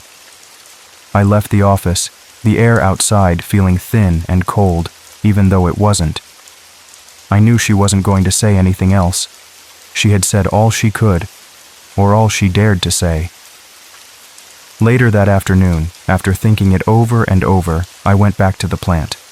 The badge felt like a key in my pocket. A key to something I didn't want to find, but knew I had to. I had to know what happened to Paul. I found the steel door. It was hidden behind some old rusty pipes, tucked away in a dark corner. It looked like it hadn't been opened in years, covered in dust and cobwebs. My hand trembled as I held the badge. But the badge worked. I swiped it, and the door clicked open with a loud, grinding sound like an old machine waking up. It echoed in the quiet plant. I stepped inside, my heart thumping. The air changed right away. It got warmer, wetter, like walking into a hot, damp cave. The smell hit me next. Wet earth and something else, something old and musty, like forgotten things. It was heavy. The concrete floor ended quickly, giving way to carved stone steps. They were ancient, uneven, worn smooth by time. Water dripped from the ceiling, making little puddles on the steps. It ran down the walls, leaving dark streaks. The walls got narrower as I went down, making me feel trapped. It felt like the earth was closing in on me, squeezing me. The air grew thicker, harder to breathe. I felt a little dizzy. Green mold crept across the ceiling and down the walls. It looked like a living thing, spreading in the damp darkness. It glowed faintly in the dim light, like something from a nightmare. There was no light down there, just the small beam from my phone. It danced on the wet stone, showing me only a little bit at a time. The darkness felt alive, pressing in on me from all sides. I kept going down. It felt like I was walking into the ground itself, deeper and deeper into the earth. Each step took me further away from the world I knew. My breath got short, coming in ragged gasps. My heart beat like a drum, loud in my ears. Every step echoed in the quiet, making me feel even more alone in the darkness. Finally, I reached the bottom. There was another door. It was made of dark, heavy wood, thick and solid. It looked even older than the steps, like it had been there since the beginning of time, waiting. I pushed it open slowly. It groaned, a deep, sad sound that seemed to come from the wood itself. It felt like the door was crying, warning me not to go inside. And then I saw it. The room. It wasn't a water treatment lab, or a place for pipes or machines. It wasn't anything I could have imagined. It was a shrine, a terrible ancient shrine. The room was wide and round, like a perfect circle carved out of the rock. The stone walls were covered in thick dark moss, making them look even older. The air was heavy and still. The floor was covered in water. It was knee-deep, dark and murky, and it was warm. Too warm, like bath water. It felt wrong, like it shouldn't be that way. In the very center of the room, there was a black altar. It was made of rough, dark stone, big and heavy. It had strange marks carved into it, swirling lines that looked like a snake coiling. They were glyphs, symbols. When I looked at them too long, my eyes blurred. My vision doubled, like I was seeing 2 of everything. It made my head hurt. It was like they moved, just a little bit. When I wasn't looking directly at them, they seemed to shift and writhe. A trick of the light, I told myself, but I didn't believe it, and floating above that altar was something. It was shaped like a person, but it wasn't human. It was too long, too thin, like a shadow stretched out. It hung there, just above the water. Its skin was pale gray, almost white. It was stretched tight over too many bones, like a skeleton covered in thin, wet paper. It looked fragile, but also strong, in a creepy way. Its face was hidden, covered by black kelp or moss that hung down like hair. It looked like hair, but it wasn't. It was something from the water, something alive and dark. The kelp moved gently, rising and falling, like it was breathing, but without lungs. It was a slow, steady movement. Long, skinny arms hung limp at its sides, almost touching the water. Its wrists were looped through rusty metal shackles, old and corroded. They looked like they had been there for a very long time. From its mouth and its chest, thick glass tubes ran down. They connected to the altar, disappearing into the stone, and to the walls, snaking across the mossy surface. Dark liquid pulsed softly through the tubes, like blood. But it wasn't blood. It was too thick, too dark. It wasn't dead. I knew that deep in my gut. It was just asleep. Or maybe it was waiting. Waiting for something. Waiting for someone. Waiting for me. Then the room filled with sound. A song. It echoed off the wet stone walls, bouncing around the flooded chamber. It was beautiful, in a strange, haunting way, and terrifying. And I knew the voice. My blood ran cold, turning to ice in my veins. Paul. It was Paul's voice, singing, in that awful, beautiful place. My brother was here. I spun around, my eyes darting everywhere, searching the dark corners. But there was nothing. Just the water, the moss, the altar. Just the echo of his voice, looping, over and over. It was an impossible melody, a tune that scratched at the edges of my memory, trying to get in. It felt foreign, like I'd never heard it before in my life, but also weirdly familiar, like something you dream once, a bad dream you can't shake, something you forget on purpose because it's too scary to remember. It was a song of dread. I turned to run, to get out, to escape this terrible place and never look back. My foot slipped on the wet stone, slick with moss and water. I fell, my arms flailing, and the moment my hand touched the warm water, everything changed. It was like a switch flipped in my head. I saw flashes, like a broken movie playing in my head, too fast to catch. I saw people, generations of them. They were kneeling before this altar, their clothes changing with the years. Townsfolk in old clothes, then newer ones. Their heads bowed low, their faces blank, empty. Offerings. They placed things at the base of the altar. First food, little baskets of bread and fruit. Then small animals, their fur matted. Then people, just people, their eyes wide with fear. I saw engineers, one after another, their faces tired and drawn, descending into this room just like I had, each one drawn by something they couldn't fight. They came willingly. I saw Paul, my brother, kneeling there, his body swaying, chanting the song, his voice hollow. His eyes were hollow too, like empty holes, staring at nothing. His hands were trembling, shaking. He was binding his own wrists, putting on the shackles. Just like the thing floating above the altar. He was giving himself to it, willingly. It was a horrifying sight. This thing didn't feed on flesh. It didn't eat bodies. No, that would be too simple, too easy. It fed on something else, something much worse. It fed on devotion, on memory, on attention. It didn't kill them, no, that would be too kind. It made them stay. It made them give themselves, forever. Their minds trapped, their bodies just shells. It was a living prison. By the time I stumbled back up the stairs, my legs felt like jelly. I was drenched, soaked to the bone, shaking all over, not just from the cold, but from what I had seen. My mind felt like it was breaking into pieces. I wasn't even sure I'd really escaped. It felt like part of me was still down there, in that dark, wet room. The images burned behind my eyes. I could still hear the song. I got out of the plant. No one stopped me. No one asked questions. The few workers I saw just looked through me like I was a ghost. It was like they didn't even see me, or maybe they just didn't care. Maybe they knew. I got in my car. My hands were shaking so bad I could barely turn the key in the ignition. My vision was blurred, tears or sweat stinging my eyes. I just needed to get away. I drove. Fast. The old car rattled and groaned, but I pushed it harder, until Raventon was just a tiny speck in my rearview mirror, disappearing in the fog, until the reservoir was gone from sight. but the humming followed me. It wasn't in the car or outside. It was in my head, a low, constant vibration. It followed me all the way home, a dark passenger. It's still here. In my dreams, I see Paul. He's still down there, kneeling before the altar, still singing that awful song, his hollow eyes staring into nothing. He's trapped, and I can't help him. Sometimes when my apartment is quiet, I hear that same tune.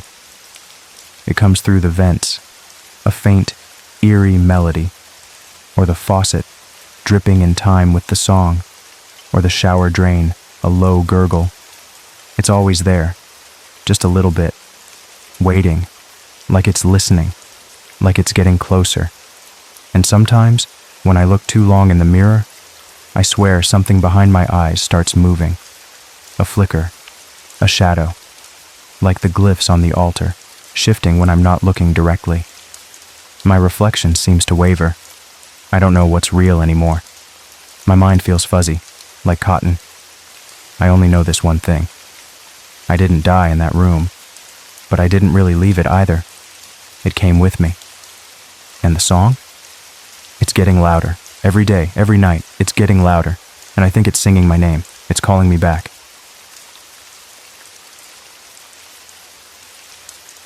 I remember the day we got to Borealis Station. It was January 11th, 2022. The clock said 8 in the morning. The sun was just barely showing its face. It felt like it only stayed up for 10 minutes. Then it just hid away again. That's how it is up here in the Arctic. Winter wraps everything up. The station sat all alone. It was on a frozen island. It was way up north in the Beaufort Sea. The maps told us it was latitude 76.7. That's super far up.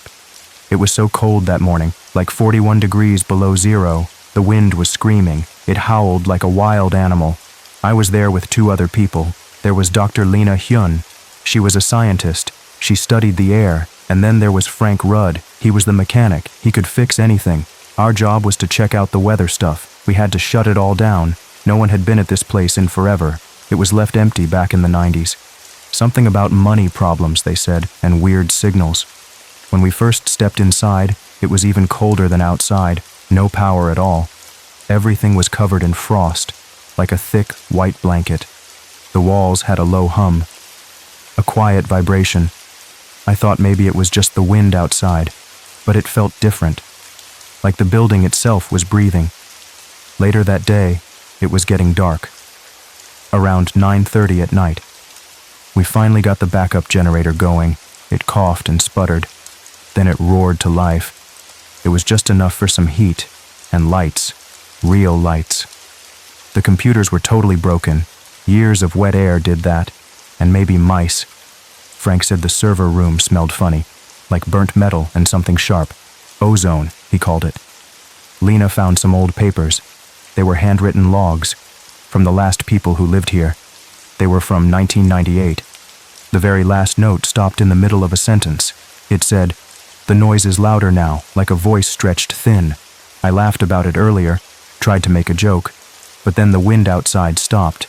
It went totally quiet, and I swear I heard something. It was low and far away, coming from the vents. It wasn't like a person talking, not exactly, but it had a rhythm, a pattern, like someone was trying to make sounds, but couldn't quite get it right. It was really early the next morning, January 12th, around 3 in the morning. Lena woke me up. She was shaking. Her eyes were wide. She said the radio just turned on by itself. We hadn't even plugged it in. She swore she heard a voice. It was clear, no static. It said, "Weather pattern incomplete. Please remain in place." Lena was really scared. I couldn't blame her.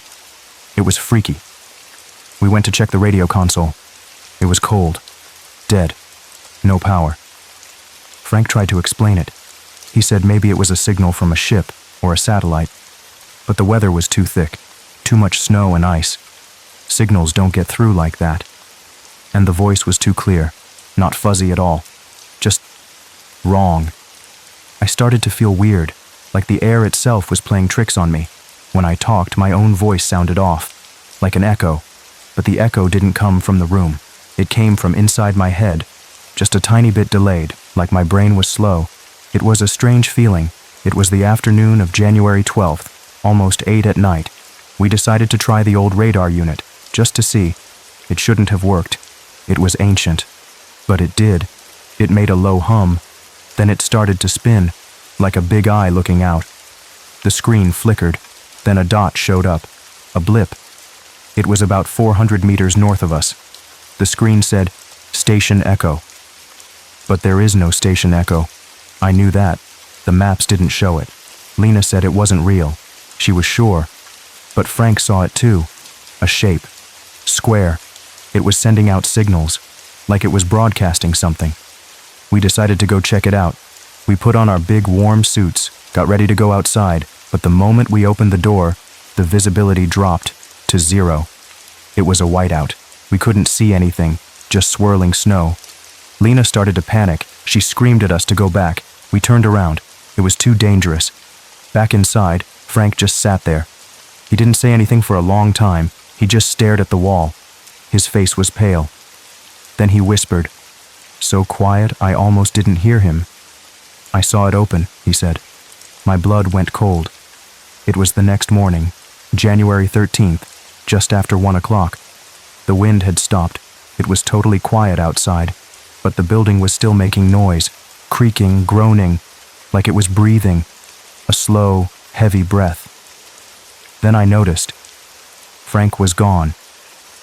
Lena and I searched everywhere. His bunk was empty. We checked the small sheds outside, the generator room, nothing. His boots were by the door, neatly placed. That was weird, and there was fresh snow on them. From the inside, no footprints leading out, just 2 long drag marks. They started at his bunk, went all the way to the door, then they just stopped, like he vanished into thin air. Lena kept checking the radio, hoping for help, hoping for anything. Every 30 minutes, the same message came through. Remain indoors until pattern completes. 418 is not yet. I asked Lena what it meant. She looked at me. Her eyes were sad. I think we're in a loop, she said, like we were stuck. It was January 13th, 4:18 in the morning. Everything changed. All at once. Every single light in the station flickered. At the exact same time, the walls themselves moved. They pulsed inward, like a giant heart. A pressure built up in my ears, like I was deep underwater. Then Lena screamed, from the mess hall. I ran to her. She was standing by the window, pointing north. There it is, she yelled. That's Station Echo. I looked, but I didn't see anything, just blinding white. The Arctic night was everywhere. It swallowed everything. But she swore. It opened again, and I saw Frank. She was crying now. He was walking inside it. She ran outside before I could even think. Before I could stop her, she didn't disappear. She didn't fall down in the snow. She just froze, right in the middle of her stride, like someone hit the pause button on a movie. She was a statue. Ice started to crawl up her eyes. Her lips were still open, like she was still breathing. I couldn't move her, couldn't even tilt her head. She was solid. I left her there. I had to. I couldn't do anything. Something was moving in the sky, a dark shape. It was 4:19. Just a minute later, I should have been terrified. My heart should have been pounding. But all I felt was static, like my brain was full of TV noise. The radio was playing all the time now. No knobs, no wires, just a constant tone, like a heartbeat. It got higher every 6 seconds. Then the voice came again. Echo station complete. Weather pattern recognized. And then it said, occupants will synchronize. I didn't know what that meant, but I was the only one left. And I thought time was broken. It wasn't going straight anymore. I saw Frank 3 times tonight. I really did. Once, through a crack in the pantry door. Just a quick glimpse. Another time, behind my own reflection in the glass. He was just there, and once in my dreams. He whispered to me. You never left, he said. His voice was cold. This place is a copy, he whispered. And you're the echo. I don't know what day it is anymore. No date on this log. Outside the station, there are 3 sets of footprints now. Each set goes in a circle. They never leave the area. Mine. Lena's. And the third? It's too big. The steps are too deep in the snow. There's a knock at the door. It just happened. 3 times. Then it went quiet. I won't answer it. Not again. Not like last time. I just wish I could remember what happened last time. The cold inside the station feels different now. It's not just the Arctic chill. It's a deeper cold. A cold that seeps into your bones and stays there. It feels like the station itself is holding its breath, waiting for me to do something, or for something to do something to me. I walk through the empty halls.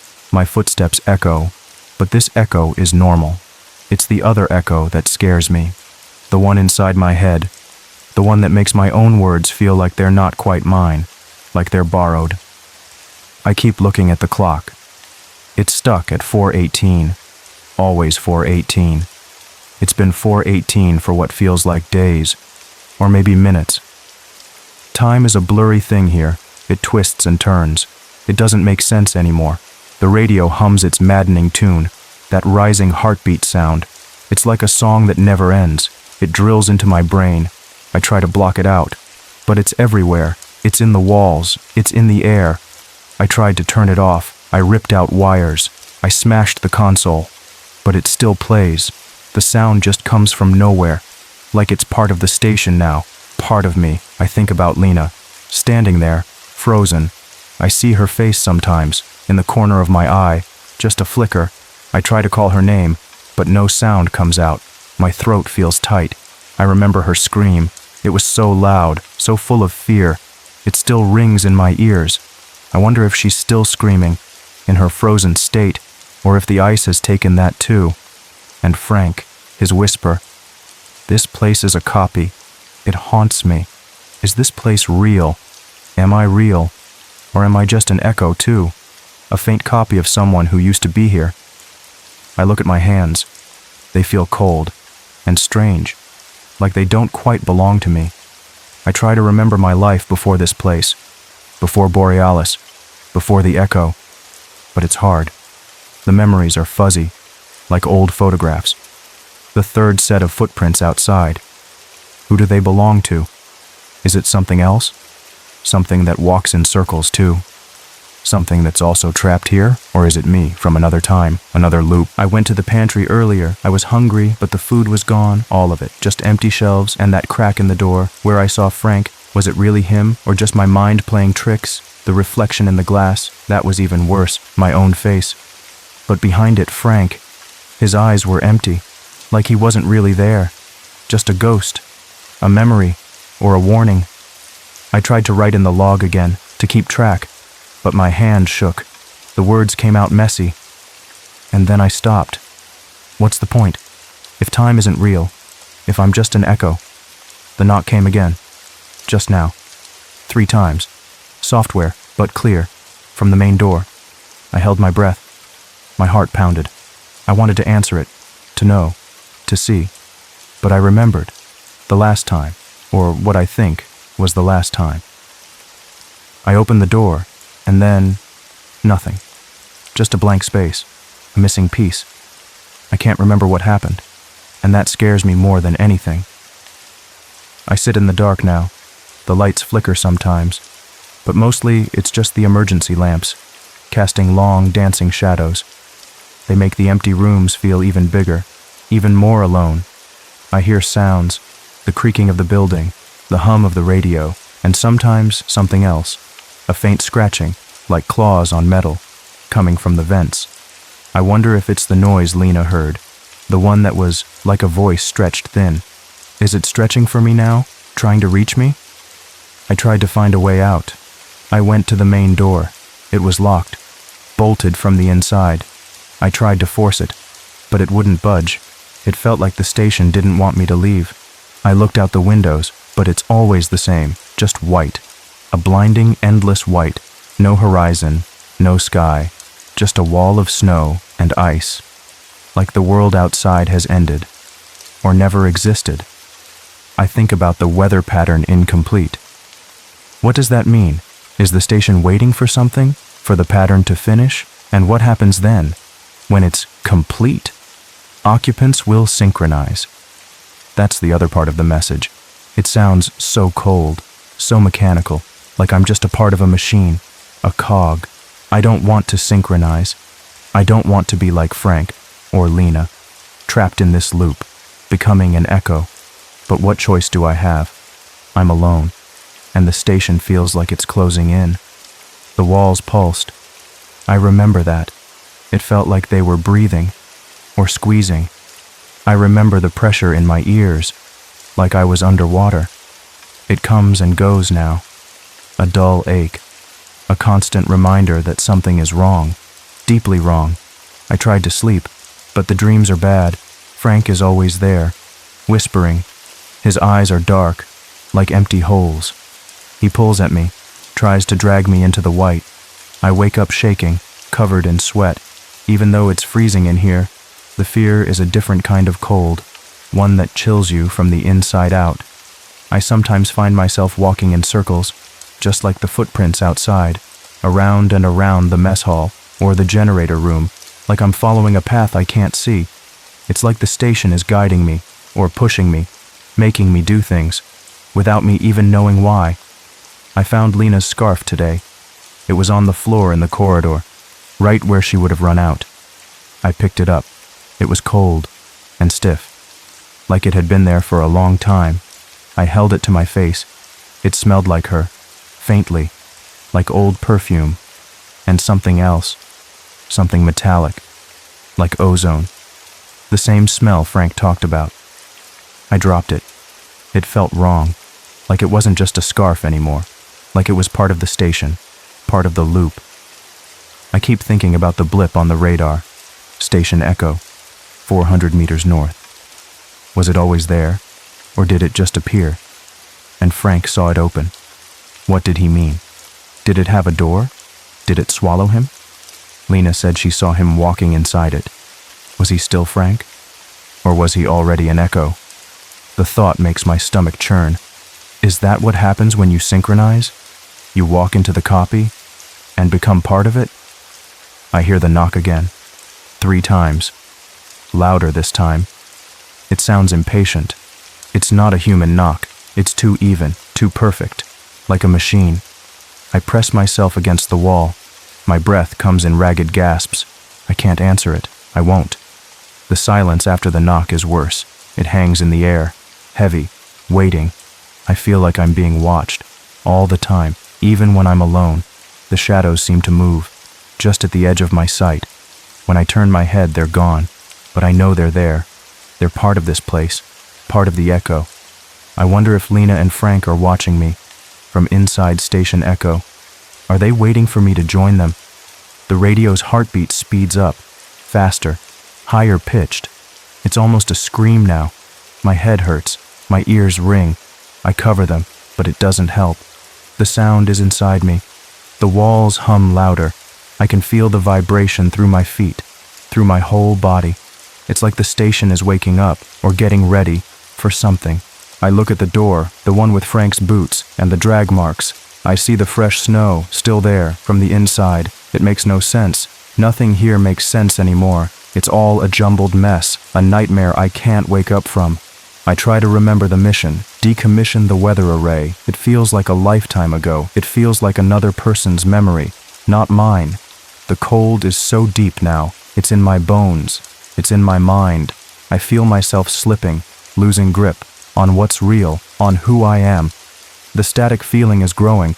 It's not just in my head anymore. It's everywhere. It's like the air itself is buzzing with a strange energy. I see a flicker in the window, a faint light, out in the white. It's not the sun. It's too steady, too unnatural. It's coming from the north, from where Station Echo should be. Is it calling me? Is it waiting? I close my eyes. I want it to stop. The hum, the static, the knocking. But it doesn't. It just gets louder, more intense. I feel a strange pull, like something is tugging at me, gently but firmly, towards the door, towards the white, towards Station Echo. I fight it. I dig my heels in. I don't want to go, but the pull is strong, and I'm tired, so tired. I open my eyes. The light from the north is brighter now, pulsing. It looks like a doorway, a shimmering opening in the endless white, and I see them, faintly, shapes, moving inside it. Are they Frank and Lena? Are they waving? Or are they just there? The radio's heartbeat is deafening now. It's all I can hear. And then, a voice, clearer than ever. Not from the radio, from everywhere. Synchronize, it says. The pattern is complete. I take a step, then another, towards the door. My boots scrape on the floor, the same floor where Frank's marks ended. I don't know if I'm walking on my own, or if something is pulling me. The cold outside doesn't bother me anymore. It feels familiar. The light from the north is blinding, but I keep walking towards it. I feel a strange calm, like the static is finally settling. Maybe this is it. The end of the loop, the completion of the pattern. I reach the door, my hand reaches out, to the frozen handle. It's cold, but it doesn't hurt. I push. The door opens, slowly, with a long, drawn-out groan. The white is all around me. It swallows everything. I step outside, my boots sink into the snow, and then I see them. The 3 sets of footprints, my own, Lena's, and the third. They go in a circle, and they never leave. I look at my feet, my boots. They look just like Frank's. I feel a whisper in my ear, so close, so real. You never left, it says. This place is a copy, and you're the echo. And then, I remember, the last time, I was the one who knocked.